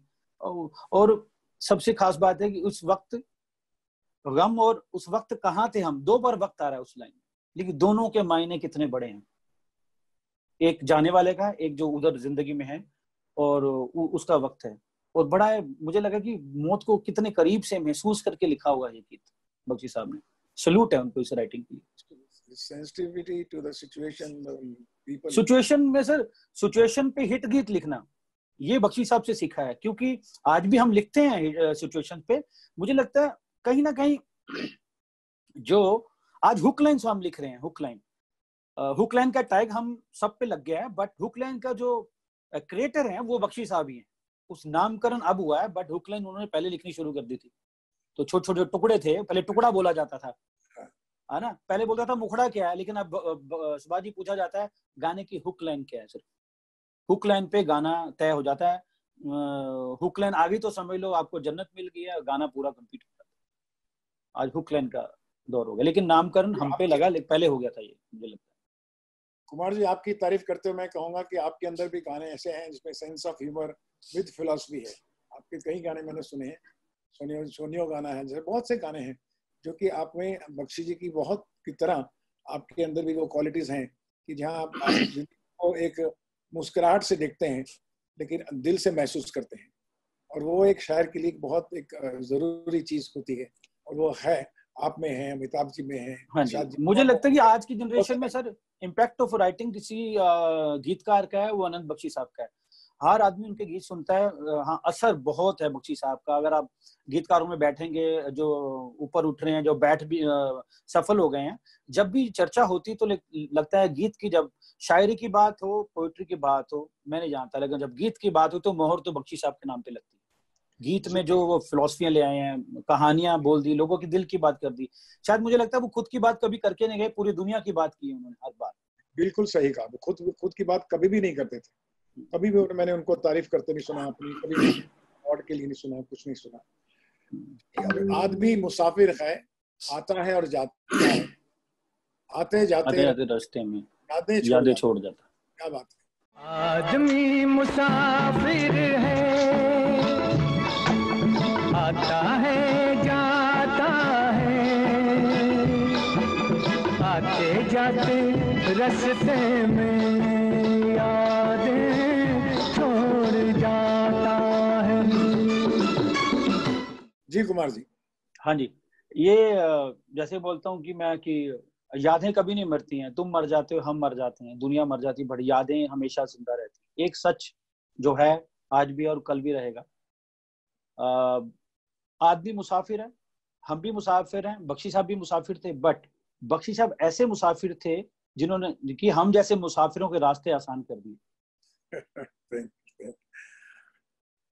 अब अगला गाना आपने मेरी फिल्म से सुना है, मैं हैरान हूँ। और ये है गाना, भैया पहले सुन लीजिए गाना, फिर मैं इनसे पूछूंगा कि ये गाना क्यों चुना इन्होंने। नीचे इश्क है, ऊपर रब है, इन दोनों के बीच में सब है, एक नहीं सब बातें कर लो, सब बातों का एक मतलब है, रब सबसे सोना इश्क, इश्क रब से भी सोना। वाह, क्या गीत है, क्या राइटिंग है, क्या सोच है। रब सबसे सोना, मतलब बख्शी ने भगवान को भी देख लिया, हाँ, रब को भी देख लिया, उसके बाद रब से भी सोना। इश्क, इश्क, क्या बात है ये। और हमने सुना था ऊपर रब है, ये तो सबको पता था, लेकिन नीचे इश्क है और बीच में सब है, ये उनके गीत के बाद पता लगता सबको। आप मानेंगे कि जब मैं ये गाना पिक्चराइज कर रहा था, मेरे लिए गाने को पिक्चराइज करने में बहुत समय लगा और एक एक को समझने में, उनकी लाइन को। ज्यादातर मैं विश्लेषण, एनालिसिस शूटिंग के टाइम पे ज्यादा करता था, क्योंकि उसके अभी विजुअल बनने वाले हैं, मेरे कैरेक्टर्स गाने वाले हैं। सबसे ज्यादा मुश्किल इरशाद भाई, मुझको ये 2 लाइनें ने तंग किया। रब से सोना इश्क, इश्क रब से भी सोना, इश्क रब से भी सोना इश्क। अब बाकी तो मैं तो मेरे लिए मुश्किल नहीं था कि नीचे इश्क है ऊपर रब है, तो ठीक है, वो जमीन पे देखेगी, वो आसमान में देखेगी, और क्या करेगी। इन दोनों में हम सब हैं, फिर वो अंतरिक्ष में आ जाती है, ऊपर से नीचे करके अब मैं हूँ, मेरा अस्तित्व है। एक नहीं 100 बातें कर लो, 100 बातों का एक मतलब है। आप कुछ भी बातें करते हो, लेकिन बात वही है, आखिर वहां जाके उधर ही आएंगे। ये भी मुझे समझ आया। पर रब से सोना इश्क, रब से भी सोना, ये मुझे समझ नहीं आया कि इसका शॉर्ट में कैसे। कई बार उनके जो लफ्ज थे या उनकी लाइंस होती थी, हम जैसे डायरेक्टरों को बड़ी मुसीबत में डाल देती थी कि इसका विजुअल से एक्सप्रेशन नहीं हो सकता, इसलिए कभी हम चोरी कर लेते थे कि अब नहीं समझ आ रहा तो हीरोइन के खूबसूरत क्लोज में चले जाओ, कम से कम उसको गा लेने दो। लेट हर बी आनंद बख्शी, मुझे याद है कि मैंने कहा था कि ऐश्वर्या को क्लोज लेते हुए कि एक काम करो बख्शी, तुम बन जाओगे, तुम गाना गा रही हो, क्योंकि मुझे तो इस मेरे बाहर है कैमरा में से मैं इसको एक्सप्रेस कर सकूं। ये बात बिल्कुल सही है, मैं कबूल करता हूँ इस बात को। अच्छा सुभाष जी, एक और लाइन आती है, तुमने इश्क का नाम सुना है, मैंने इश्क किया है। ये इतनी खूबसूरत बात कैसे, आप इस पे थोड़ा रोशनी डालें, मतलब मुझे बहुत अच्छा लगा। कि मेरे से जिंदगी में सबसे बड़ी ये गलती हुई है, उसके गाने में मैंने एक लाइन काट दी, क्योंकि गाना मुझे ऐसा उस वक्त ऐसा लग रहा था कि लंबी होगी, गाना लंबा हो गया है, स्लो गाना भी था। तो जब आप बना रहे होते हैं उस वक्त थोड़ी पता लगता कि पब्लिक को पसंद आएगी या नहीं। मुझे लगा ये बहुत लंबा गाना, कैसे मैं इसको करूंगा। तो लड़के का एक उन्होंने लाइन लिखी थी, वो मैं आपको सुनाना चाहता हूँ, शायद पिक्चर में नहीं है, कि लड़का कहता है, तुमने इश्क का नाम सुना है, मैंने इश्क किया है। यहां तक तो मैंने रखा शॉर्ट, उसके बाद मैंने कट कर दिया, दूसरे पे आ गया। लेकिन दूसरी लाइन इससे भी ज्यादा खूबसूरत थी, मुझे आज तक पछतावा है कि वो लाइन मैंने क्यों नहीं ली। दूसरी लाइन की, तुमने इश्क का नाम सुना है, मैंने इश्क किया क्या है, इसका असर हमसे पूछो, ये जहर हमने पिया है। वाह, इसका असर हमसे पूछो, ये जहर हमने पिया है। इश्क है इश्क, ये इश्क, इश्क है इश्क। वो धागा ये कच्चा, वादा ये पक्का, बड़ी खूबसूरत बातें, 2 कपलेट्स जो थे गाने के, इतने ब्यूटीफुल। इमली से खट्टा यानी ये इस तरफ भी है, ये इस तरफ भी, ये धागा भी कच्चा है, वादा भी पक्का है। एक उस सिचुएशन में उस लड़की की जिंदगी में होता भी ऐसा ही है। बहुत खूबसूरत गीत था सर, बहुत जबरदस्त है, जो अभी समय ना होने के कारण मैं आपको बता नहीं पाऊंगा, लेकिन ये हुआ है और आपने बिल्कुल सही पहचाना ये गाना जब आपने चुना है। और मैं अभी ये कहूँगा कि आपके सब लोगों का बहुत बहुत शुक्रिया। अब जहाँ तक मेरा सवाल है, मैं सिर्फ अपने बारे में तो बात नहीं कर सकता कि ये फिल्में मेरे हर बार मेरा एक अपना एक्सपीरियंस था बख्शी जी के साथ, और बख्शी जी ने मेरी कहानियों को नरेट करने में बहुत हेल्प किया। मैं जानता हूँ कि किसी भी राइटर को, डायरेक्टर को या ऑडियंस को ये समझना चाहिए, एक फिल्म बनती है, उस फिल्म जो राइटर कितना भी खूबसूरत स्क्रिप्ट लिख ले, लेकिन उसको जब तक पोएटिक फॉर्म नहीं दी जाती, और एक लिरिक्स राइटर ही आता है उस वक्त जब आपकी कहानी की फिलॉसफी अंदर की इमोशन बताता है।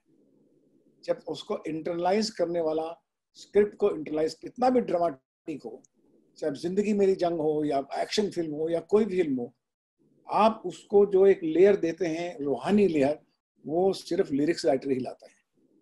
आप लिरिक्स राइटर को भगवान मान के चलिए, as a technician, as an artist, as a star. एक हर डायरेक्टर का फर्ज है कि उसके हर बोल की कदर करे, उसकी रिस्पेक्ट करे। मुझे हमेशा चिंता रहती थी कि बख्शी जी ने लिखा है तो मैं इसको पिक्चराइज जब देखेंगे मेरा गाना तो मुझे क्या कहेंगे, बस मेरा गाना यही समझ आया तुझे, यही लाइन समझ आई तुझे, चलो ये भी ठीक है, क्योंकि मेरे साथ उनके ताल्लुक इन चीजों के बहुत गहरे थे। तो I would like to tell younger generation also, respect poetry, understand it. आपकी लाइफ सुधर जाएगी, आपकी स्माइल बढ़ जाएगी, आपको दुनिया को समझने का एक तरीका, सलीका बन आ जाएगा। साइकोलॉजी ऑफ द पीपल आप समझ पाएंगे, फिलॉसफी ऑफ लाइफ समझ पाएंगे।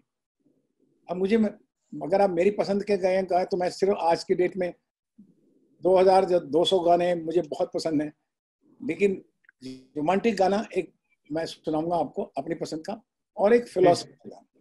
तो पहला गाना मैं सुनाऊंगा वो कि इतना बड़ा हिट गाना है, लेकिन अगर आप उसके अंतर भी सुने और उसकी गहराई पे जितने जाएंगे तो लव स्टोरी को, दो लवर्स को ऐसी बुरी तरह से बांधता है कि उनकी जिंदगी में कोई भी घटना उस प्लेटफॉर्म पे जुड़ी हुई है, उस स्टेशन पे खड़ी हुई है, और वो था दिल वाले दुल्हनिया ले जाएं। तुझे देखा तो ये जाना सनम, प्यार होता है दीवाना सनम, अब यहाँ से कहाँ जाएं हम, तेरी बाहों में मर जाएं हम। तुझे देखा तो ये जाना सनम, प्यार होता है दीवाना सनम, ये बहुत सिंपल लाइन है, लेकिन जो जान खींच लेती है पूरा, जो दो लाइन है वो जो मुझे घर कर गई, अब यहाँ से कहाँ जाएं हम, ये तो हो गया प्यार, अब यहाँ से कहाँ जाएं, अंत तो है नहीं। अब वो कहता है कि तेरी बाहों में मर जाए, मतलब कि अब तो मौत ही जो है उस लेवल तक हम पहुंच जाएं कि हम दोनों में समा के एक ज्योति बन के निकल जाएं। उसके अंदर अगर आप देखें तो इतनी गहरी बात है, गाना बड़ा रोमांटिक लगता है और अच्छा लगता है सुनने में भी और देखने में भी, लेकिन अब कहाँ से, यहाँ से कहाँ जाएं हम, it's a beautiful line and I think यही पूरी जर्नी है उन लवर्स की उस फिल्म के अंदर, और फिल्म को कहाँ से कहाँ उठा के लेके जाना बहुत खूबसूरत दिया मैंने। एक और गाना मुझे उनका, बख्शी जी का हमेशा अच्छा लगता है, वो कभी कभी खुद भी गाते थे, जब भी पार्टी होती थी तो क्लास होता था, बोले सुनो सुभाष हम गाना सुनो, तो मुझे उनकी बहुत याद आती है। और वो गाना आज की दौर में सब लोगों के साथ के लोग बहुत डिप्रेशन में जा रहे हैं, इस वक्त ऐसा समय आ गया है जिस वक्त कि हमको अपने भविष्य की चिंता है, वर्तमान की चिंता है, बच्चों की, अपने कारोबार की, अपने घर बार की चिंता है, और कुछ समझ नहीं आता है। और जब देखते हैं सबको लगता है कि मेरा ही दुख सबसे बड़ा है, लेकिन बख्शी जी ने आपको समझाया कि आपका दुख उतना बड़ा नहीं है, ये गाने में आपको समझ आएगा, ये उन्होंने उस वक्त लिखा था। Please song please. दुनिया में कितना गम है, मेरा गम कितना कम है, लोगों का गम देखा तो मैं अपना गम भूल गया। लोगों का गम देखा तो मैं अपना गम भूल गया। अब सोचिए, सबसे बड़ी जो सांत्वना है आपको कि कोई आदमी मुझसे भी ज्यादा दुखी है, मैं कितना भी गरीब हूं, मेरे से भी एक गरीब है, मैं कितना भी छोटा हूं, मेरे से भी एक छोटा है। तो ये जो एक सांत्वना और एक जो एक आप कहिए इसमें अपनी ही इंस्पिरेशन है, जो हमें इंटॉलरेंस आती है, हमारे जो एक एम्बिशंस बढ़ती है, बौखलाहट होती है, हम पे गुस्सा आता है, क्रोध आता है, जब ये बात समझ लेते हैं तो फिर एक अपने मुसाफिर की तरह हम चल पड़ते हैं अपने काम करने के लिए, कर्मठ होकर अपना काम करते हैं। सुभाष जी, इस गीत में एक खास बात है, जैसे लास्ट लाइन में मैं अपना गम भूल गया जी, देखो जहाँ पे थॉट बहुत खूबसूरत आ जाता है वहां राइम करने की जरूरत भी नहीं पड़ती। ये भी गीत सीखने का एक नजरिया है। मैं अपना गम भूल गया, वहां पे राइम नहीं हो रहा है, बट थॉट जहाँ आ जाता है वहां पे राइम भी फीकी पड़ जाती है। हाँ, कोई राइमिंग नहीं है उसमें। देखो ये भी एक नजरिया, थॉट क्या थॉट है गाने। इरशाद भाई आपका क्या कहना है इस गाने पर? जी, मुझे बड़ा खूबसूरत गाना लगता है सर, बहुत ही अच्छा गाना है। और जैसा आपने कहा कि ये हौसला देता है, गाना बिल्कुल देता है मुझे वो, क्योंकि आप समझेंगे इस बात को, नानक दुखिया सब संसार वाली बात लगती है मुझे इसमें। हाँ जी हाँ, नानक दुखिया सब संसार।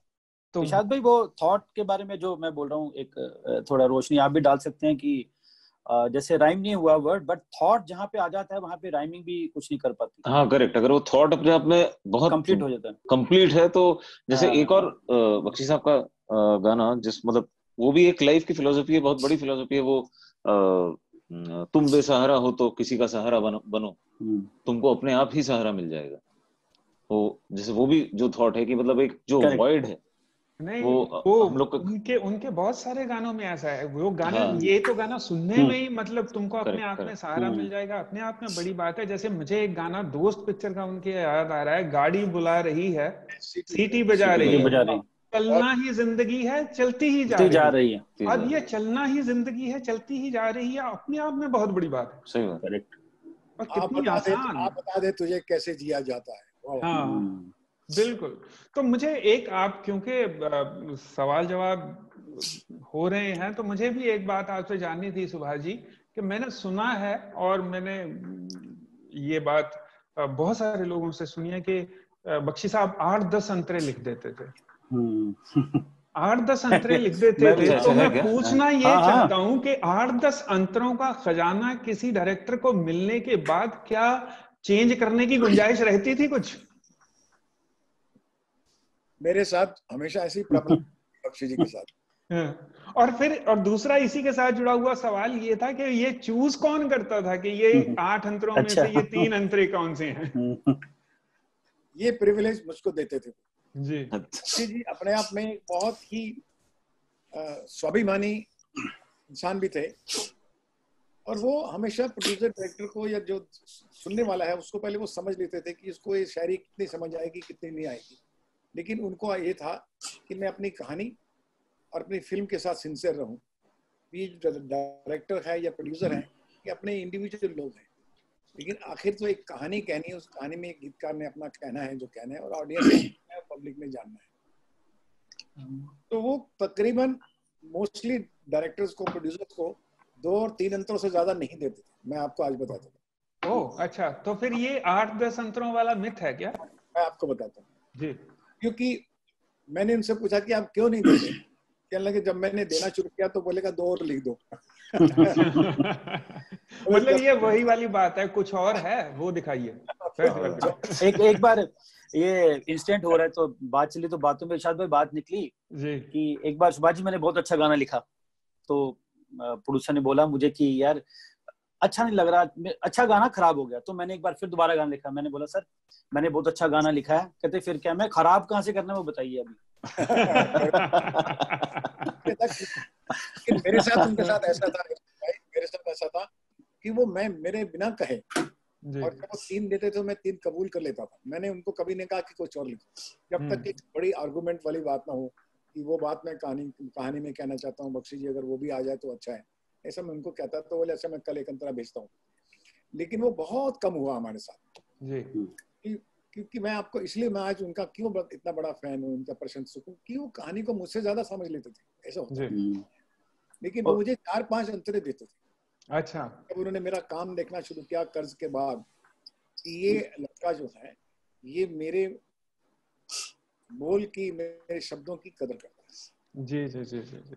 और आज तो अपने नया तो वो क्या करते थे, 4-5 अंतरे मुझे लिख के देते थे, मैं पांचों के पांचों लिख देता और बिल्कुल बच्चे की तरह, स्टूडेंट की तरह लिख के अब मैं घर आके वो 5 अंतरे जो हैं 2 दिन तक पढ़ता ध्यान से, दूर से, और ये देखता था कि मेरी फिल्म में कौन सा अंतरा है। पांचों के पांचों अच्छे हैं, लेकिन मेरे कैरेक्टर और सिचुएशन की प्रोग्रेशन में कौन सा अंतरा जो है वो फिट होगा, जो उसको आगे प्रोग्रेस कर सके।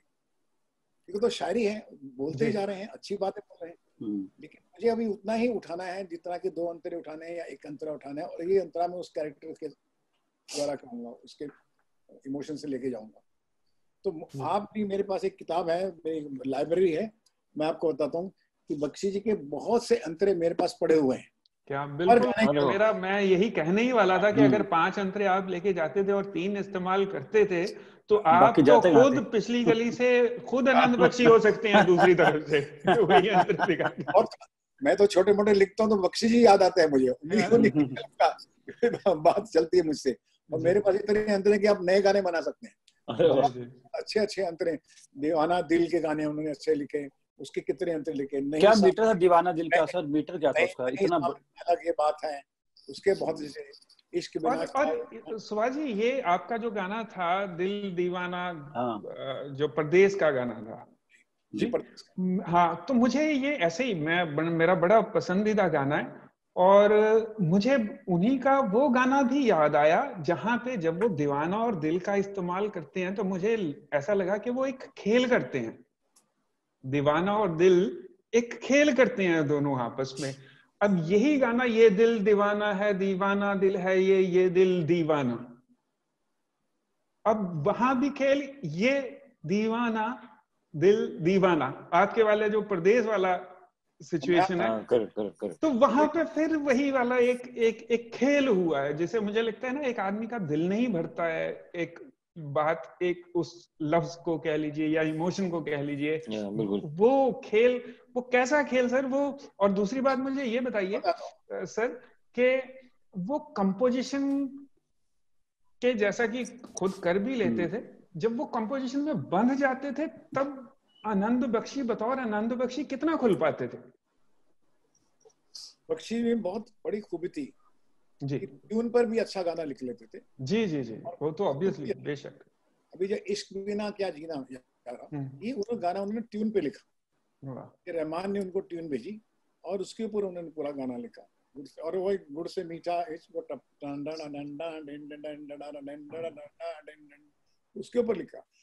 लेकिन जब गाना नहीं सामने, ये अलग बात है, तो ट्यून नहीं बनी जी, गाना लिखा उन्होंने, वो मुझे दिया और मैंने रहमान से जाके उससे ट्यून बनवाई, नहीं सामने अलग बात है।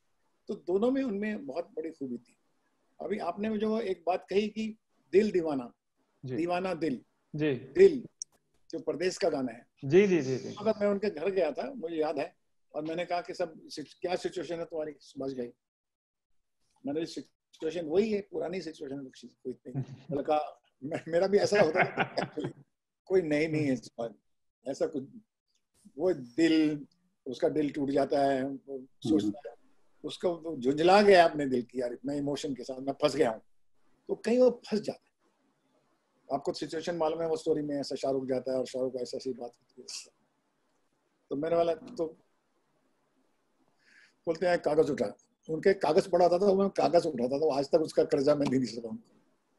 लिखा दिल, मैंने दिल लिख दिया, दीवाना, दीवाना लिख दिया, दीवाना ये दिल, दिल दिल दिल दीवाना दिल। मैंने बोला बख्शी जी मैं बाथरूम हो क्या हूँ?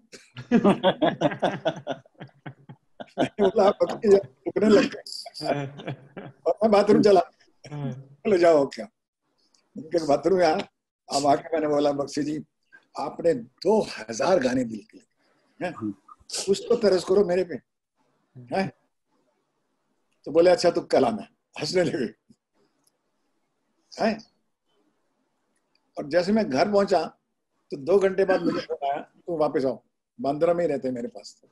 मैं वापस गया, फिर पहुंच गया, लिखो ये गाना पहले ये पैपी होगा, वही होगा जो घिसा पिटा है, तो तुमने कहा दिल दीवाना दिल दिल, वो म्यूजिकली कर लेगा वो, नदीम, जब उन्होंने मुझे कहा सुन आगे लिख, मैंने उसकी शहर को छोड़ा, उसकी गली में दिल को तोड़ा, फिर भी सीने में धड़कता है ये दिल, मैंने दिल से उसे निकाला जो करना था कर डाला, फिर भी याद उसी को करता है। ये तेरी कहानी है कि नहीं, तेरी कहानी है कि नहीं पता इसकी? मैं बोला जी आई है, अब बाथरूम जाने की जरूरत नहीं। गाना वहां था, पहला तो एक राइमिंग है, एक गुरु बोलते हैं उसको, गुरु डाला था उन्होंने।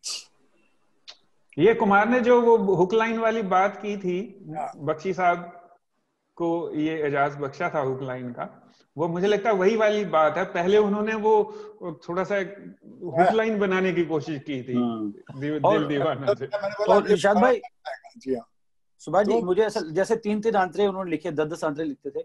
अब ऐसा होता जा रहा है, इरशाद भाई और अमिताभ भी इस बात से एग्री करेंगे कि अब गाना एक मुखड़ा एक अंतरा होता जा रहा है। क्यों, ठीक बोल रहा हूँ ना अमिताभ में? बिल्कुल, एक मुखड़ा एक अंतरा, और इवेंचुअली वो भी फिल्म में पूरा आ जाए तो बहुत बड़ी बात है। बहुत बड़ी बात हो जाती है, और दोनों एक ही जगह आ जाए तो और भी बड़ी बात हो जाती है। अब मुझे ये डर है कि गाना सिर्फ हुक लाइन पे ना रह जाए, फ्यूचर में 10 साल के बाद ये ना बोले जाए कि यार सिर्फ हुक लाइन ही दे दो, बाकी म्यूजिक बजा लेंगे। और तुम्हें तो पता ही है कुमार, ऐसे बहुत सारे गाने आए हैं जिसमें सिर्फ हुक लाइन ही है और कुछ है ही नहीं। है ही है, बहुत सारे रैपर्स मैंने सुने हैं जो जिसमें सिर्फ हुक लाइन है। गीत ने T20 की तरह रुख बदला है। पहले 5 डे मैचेस, 50 ओवर का मैच, और गाने का जो बदलाव हुआ है वो T20 की तरह हो गया। जल्दी चाहिए, 1 मिनट में पसंद आना चाहिए, वरना अगर हुक लाइन नहीं है सर, आपने दुनिया की बहुत बड़ी फिलॉसफी भी लिख दी है तो गाना जमता नहीं है। जमता वही जहाँ पे एक दुनिया की उठाई हुई या राइटरी क्रिएटिव हुक लाइन आती है। इसी जमाना बदलता है, इमोशंस बदलती हैं। पहले इश्क था, फिर मोहब्बत थी, अभी प्यार है, फिर प्रेम है, अभी पार्टनरशिप है, अब डिजिटल इश्क है सर, डिजिटल इश्क, बिजनेस है, अभी पार्टनरशिप है। तो जमाने के हिसाब से चीजें बदलती हैं और बदली हैं, लेकिन जो इंसान का दिल और आत्मा है वो तो बदलेगा नहीं। बेसिक ह्यूमन इमोशन जो है वो वही रहता है। आज फिल्मों में देखो, वो फिल्में रुखी रुखी क्यों लगती हैं? उनको सीन लिखने पड़ते हैं बहुत बड़े, अपने पॉइंट को, इमोशंस को बताने के लिए बड़े बड़े डायलॉग्स लिखने पड़ते हैं, बड़े बड़े सीन ड्रामेटिक करने पड़ते हैं। क्योंकि अगर आप पोइट्री को समझते हैं, अगर आप पोइट्री का आपको शौक है और उस पोइट्री को उसमें मर्ज करते हैं आपको कहानी नरेशन में, तो वही गाने बनेंगे। गाने एक कहानी का पार्ट होता है, गाना एक एक्स्ट्रा ज्वाइन किया हुआ एक आइटम नहीं है। अगर आप पोइट्री जानते हैं और आप पोइट को, लिरिक्स राइटर के पास या पोइट के पास जाके कहते हैं कि मेरी सिचुएशन है, हम सिर्फ बख्शी को सिचुएशन ही समझाते था, क्या बोल है मुझे नहीं मालूम, वो आपने लिखने हैं। तो आप, मैं सब डायरेक्टर्स को, यंग डायरेक्टर्स को, सबको ये कहना चाहूंगा कि please develop your taste of poetry. Even बच्चों को भी कहना चाहूंगा, जिस बच्चे को पोइट्री का सेंस है, वो जिंदगी में भी, चाहे वो डॉक्टर है, एक डॉक्टर भी एक अपने बातचीत के अंदर अपनी पोइट्री लिखा रहेगा। तो शायरी से नहीं है, आपकी बातचीत के अंदर एक रूहानी ताकत आती है। पोइट्री एक रूहानी एक्सप्रेशन है, जब आप कभी भी देंगे आपके सेल्स में काम आएगा। आपने शुरू में बहुत अच्छी बात एक कही थी सुभाष जी, आपने शुरू में एक बात कही थी बहुत अच्छी, कि जो मुझे इस तरह से समझ में आई, जिसका मफहूम, जिसका क्रक्स ये था बात का, कि जितने भी बड़े डायरेक्टर हुए हैं हिंदी फिल्म इंडस्ट्री में, उनका म्यूजिक बहुत अच्छा रहा है, उनके म्यूजिक का टेस्ट बहुत अच्छा रहा है।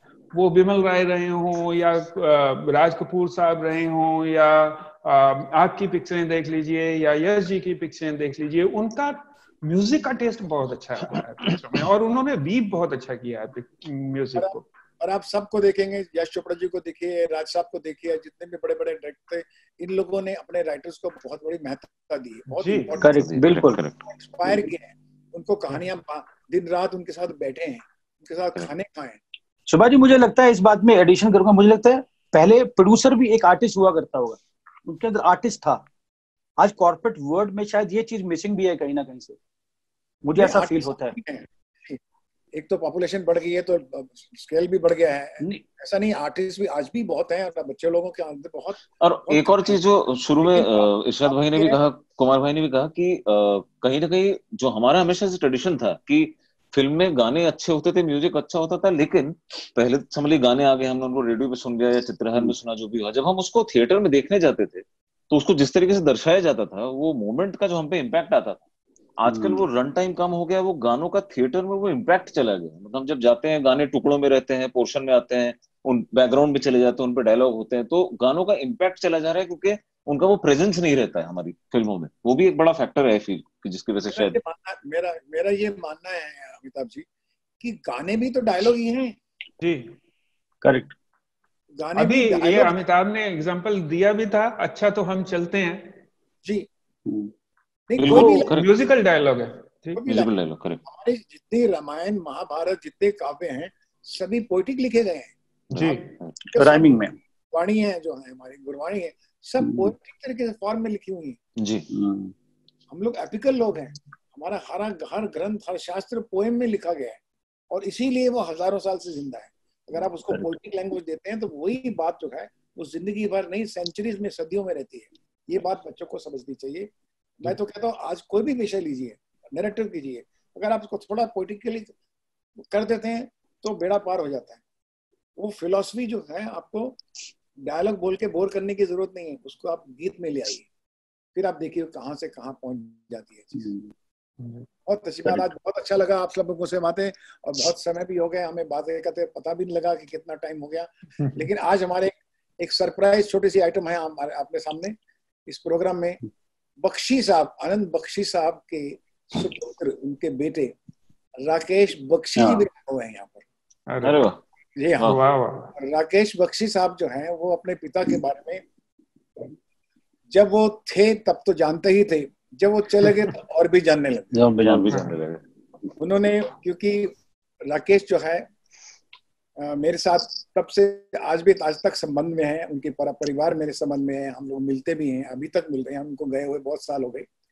लेकिन राकेश को मैंने कहा कि तुम अगर आना चाहोगे तो आ जाओ, तो he is here and I would like to introduce you Rakesh Bakshi.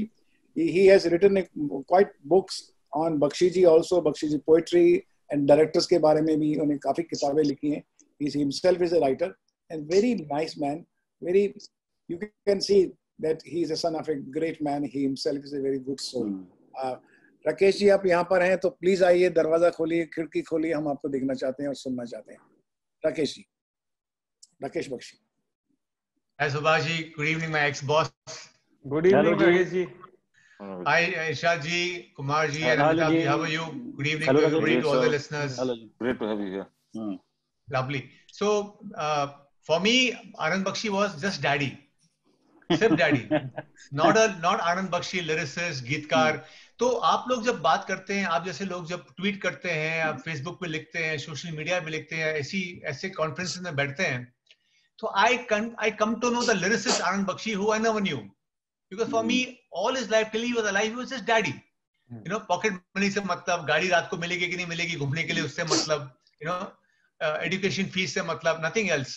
So I'm very glad that through you I can understand Anand Bakshi better. You know, तो मैंने सोचा अभी I don't know, I cannot contribute poetry to this evening क्योंकि आप लोग शायर हैं, आप लोग गीतकार हैं, सुभाष जी भी खुद एक राइटर हैं, डायरेक्टर हैं। तो I thought what can I share with all of you which you will also appreciate of Anand Bakshi, which I appreciate of Anand Bakshi the daddy. तो क्या हुआ कि it was his last birthday, it happened to become his last birthday, 21st July 2001, and I was sitting in my room. I was going through a very difficult patch. I had just gone through a divorce. My career was going nowhere. My business had failed. I had just joined films. Subhash ji had joined him as an assistant. So I was in a very turmoilic life, and it was his birthday party. And in his birthday party, he used to call relatives and just one or two film people. Out of which one was Subhash ji. So I was in my room, not feeling to come out because I didn't want to be social. So he told me, "Tu room mein kyun baitha hai?" So I said, "Nahi, kaam kar raha hu. Kuch kaam hai." I lied. I was not in the mood to go out and socialize with our family. He said, "Andar aa. This is going to be my last birthday. मैंने कुछ एक कविता लिखी है, मैं सबको सुनाने वाला हूँ। Come inside." ऐसा कहा लास्ट बर्थडे? हाँ, he said कि अगले साल मैं आने रहूंगा। Oh, really? हाँ, he said I'll tell you his words. ये पंछी पिंजरा छोड़ के उड़ जाएगा, तू अंदर आ। He didn't say I will not be here. He used this expression कि अगले साल पंछी पिंजरा तोड़ के निकल जाएगा, तू come inside and be with everybody। मैं कविता नरेट करने वाला हूँ। So he narrated a poem which he wrote when he turned 71. And the poem is called 71 साल गुजरे. And I want you all to hear it, and I want the audience to hear it. Please. Because this reflects Anand Bakshi. It reflects the father I knew. I know what he's gone through: the ups and downs, the shortcomings, the flaws, the challenges, the joys, the happiness, the values, the virtues. So, may I present it to all of you? Please, sir. 71 साल गुजरे. 71 साल गुजरे, बड़े बेहाल गुजरे. 71 साल गुजरे, बड़े बेहाल गुजरे. सुने कोठों पे मुजरे. सुने कोठों पे मुजरे, लिखे गीतों के मुखड़े. सुने कोठों पे मुजरे, लिखे गीतों के मुखड़े. हुए इस दिल के टुकड़े, सुनो बख्शी के दुखड़े. And he begins. कहीं लाखों में एक हूं, कहीं लाखों में एक हूं, मैं बस एक नागरिक हूं. कहीं लाखों में एक हूं, मैं बस एक नागरिक हूं. यही है नाम मेरा, यही है नाम मेरा, है चर्चा आम मेरा. हुकूमत का मैं प्यारा, हुकूमत का मैं प्यारा, मगर गुर्बत का मारा. यूं ही दिन साल गुजरे, बड़े बेहाल गुजरे. कभी माचिस नहीं थी, कभी माचिस नहीं थी, कभी सिगरेट नहीं थी. कभी माचिस नहीं थी, कभी सिगरेट नहीं थी. कभी दोनों थे, लेकिन मुझे फुर्सत नहीं थी. बहुत अच्छा, बहुत ही बढ़िया, बहुत बढ़िया. कभी माचिस नहीं थी, कभी सिगरेट नहीं थी. कभी दोनों थे, लेकिन मुझे फुर्सत नहीं थी. कभी फुर्सत मिली तो इजाजत ही नहीं थी. Because doctor told him if you smoke you'll die. कभी फुर्सत मिली तो इजाजत नहीं थी. इजाजत मिल गई तो ये दौलत ही नहीं थी. ये दौलत मिल गई तो वो हिम्मत ही नहीं थी. ये दौलत मिल गई तो वो हिम्मत ही नहीं थी. कभी हिम्मत भी की तो वो चाहत ही नहीं थी. वाह, बहुत अच्छा. सब कुछ पाने के बाद फिर चाहते. ये दौलत मिल गई तो वो हिम्मत ही नहीं थी. कभी हिम्मत भी की तो वो चाहत ही नहीं थी. कभी चाहत नहीं थी, कभी किस्मत नहीं थी. वाह वाह वाह वाह. कभी कुछ था अधूरा, कुछ ना कुछ रह जाता है. कभी कुछ था अधूरा, मुकम्मल कुछ नहीं था.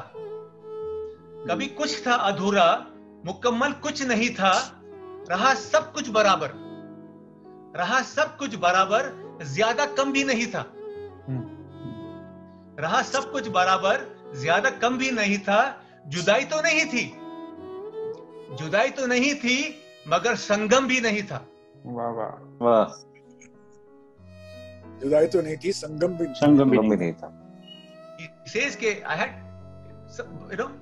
जुदाई तो नहीं थी, मगर संगम भी नहीं था. तबीयत के मुताबिक कभी मौसम नहीं था. तबीयत के मुताबिक कभी मौसम नहीं था. कभी बोतल नहीं थी, कभी ये गम भी नहीं था. क्या बात है. तबीयत के मुताबिक कभी मौसम नहीं था, कभी बोतल नहीं थी, कभी ये गम नहीं था. मुझे आज कुछ ना कहना, मुझे आज कुछ ना कहना, मेरा दिल ठिकाने है ना. मुझे आज कुछ ना कहना, मेरा दिल ठिकाने है ना. 71 साल गुजरे, दिन साल गुजरे, बड़े बेहाल गुजरे. आनंद बख्शी. वाह बहुत वाह जी, क्या बात है. The last poem my family and his closest friends heard from him. Super. Unbelievable, beautiful. But very strange thing, उन्होंने आपको पहले ही बता दिया 1 साल पहले. हाँ, कि मतलब ये बहुत. he said कि अगले साल ये पंछी पिंजरा तोड़ के निकल गया होगा. ये तो फकीरों वाली बात होती है, फकीरों का इंट्यूशन हो जाती है. जैसे मतलब he was a higher soul, मतलब वो कहीं उनको था, कनेक्शन था उनको. ये वही वाली बात है, देखेंगे तमाशा दौलत का, हम भेष बदल के फकीरों का. वही वाली बात. So I'm going to send this poem to all three of you, all of you. Please do. Amazing. That will be such an honor. Please do. Yes. Thank you. And thank you very much. And I would like to request, now I will close the meeting now, and I would like to request the president of Whistling Woods, उनकी team ने बहुत अच्छा काम किया है, इन्होंने ये पूरा प्रोग्राम बनाया और ये गानों का सिलेक्शन किया, आपको बुलाया, हम सबको बुलाया और बुला के चर्चा करी. Thank you so much. Thank you so much for making this evening so alive. I could feel Bakshi ji's presence amidst us. He's one of the most unassuming legends that I think I can say I have met in my life. I have beautiful memories of seeing him, admiring him from far, and really listening to his lyrics and understanding them deeper as I've grown older. So thank you so much for this beautiful evening. I'm very, very grateful to each one of you. Ishad bhai, Amit ji, Amitabh ji, Kumar ji, of course, my father, who's, he's really has so much love and affection for Bakshi Saab. Rakesh knows that. And I know how much this evening means to him, how hard he has worked with the team, just giving us credit, but we know that he spent every minute on making this program happen. So thank you so much. My team members at Whistling Woods and Mukta Arts, who've really contributed towards this evening. And like Subhaji said, our partners, Bollywood Hungama, Saregama, all your support, because I think these kind of evenings when we are celebrating a legend like Bakshi Saab, it needs for all of us to come together. Bakshi आखिरी दिनों में बहुत बीमार थे और मैं उनके साथ था जी, और मैं बोला बख्शी के आपको गाने तो लिखने ही पड़ेंगे, पर मुझे याद है कि मैं उनके बेडरूम में जाकर भी म्यूजिक डायरेक्टर के साथ बैठ के भी गाने लिखवा लेता था, लेटे भी वो गाने लिखते थे. ये उनके लिए बहुत बड़ी शक्ति थी. दोस्त थे तो मुझे इंस्पायर करना भी मेरा फर्ज था. तो उन दिनों में उन्होंने एक गाना लिखा था जो मेरे लिए नहीं था, शायद उन्होंने अपने लिए लिखा होगा, और फिर मुझे सुनाया उन्होंने, और वो फिर गाना मैंने उनसे कहा कि आप मुझे ये गाना गिफ्ट कर दीजिए. मुझे नहीं मालूम मैं किस फिल्म में रखने वाला हूँ, मैंने हमेशा आपसे फिल्म के लिए गाने मांगे हैं. आज मैं गाना मांगना चाहता हूँ आपसे, ये गाना जो लिखा है वो मुझे दे दीजिए, और मैं कहीं ना कहीं इस गाने को मैं जरूर, कभी मैंने ऐसा किया नहीं कि गाना लेकर फिल्म बनाई हो, ये पहली बार था कि मैंने गाना को बोले सुभाष तुमने मांगा है, मैंने तुम्हें एक गिफ्ट दिया गाना. वो गाना फिर हमने रिकॉर्ड भी किया अनु मलिक के साथ, एक फिल्म बनाने वाले, वो बनी नहीं. और वो गाने का जो है, मैं कोई बर्फ नहीं जो पिघल जाऊंगा, मैं कोई हर्फ नहीं जो चल जाऊंगा. बहुत बीमार रहा. मैं कोई बर्फ नहीं जो मैं पिघल जाऊंगा, मैं कोई हर्फ नहीं जो बदल जाऊंगा, अरे मैं तो जादू हूँ, जादू चल जाऊंगा. मैं कोई बर्फ नहीं हूँ जो पिघल जाऊंगा, मैं कोई हर्फ नहीं हूँ जो बदल जाऊंगा.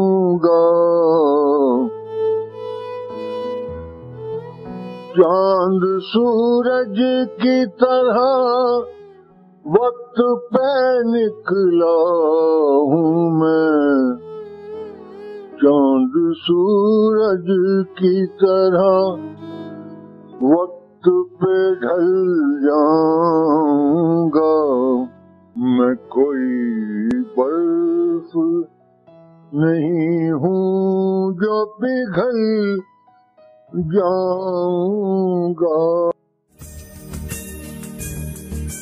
नगमे हैं, शिकवे हैं, किस्से हैं, बातें हैं, बातें भूल जाती है, यादें याद आती है. ये यादें किसी दिलो जानम के चले जाने के बाद आती है.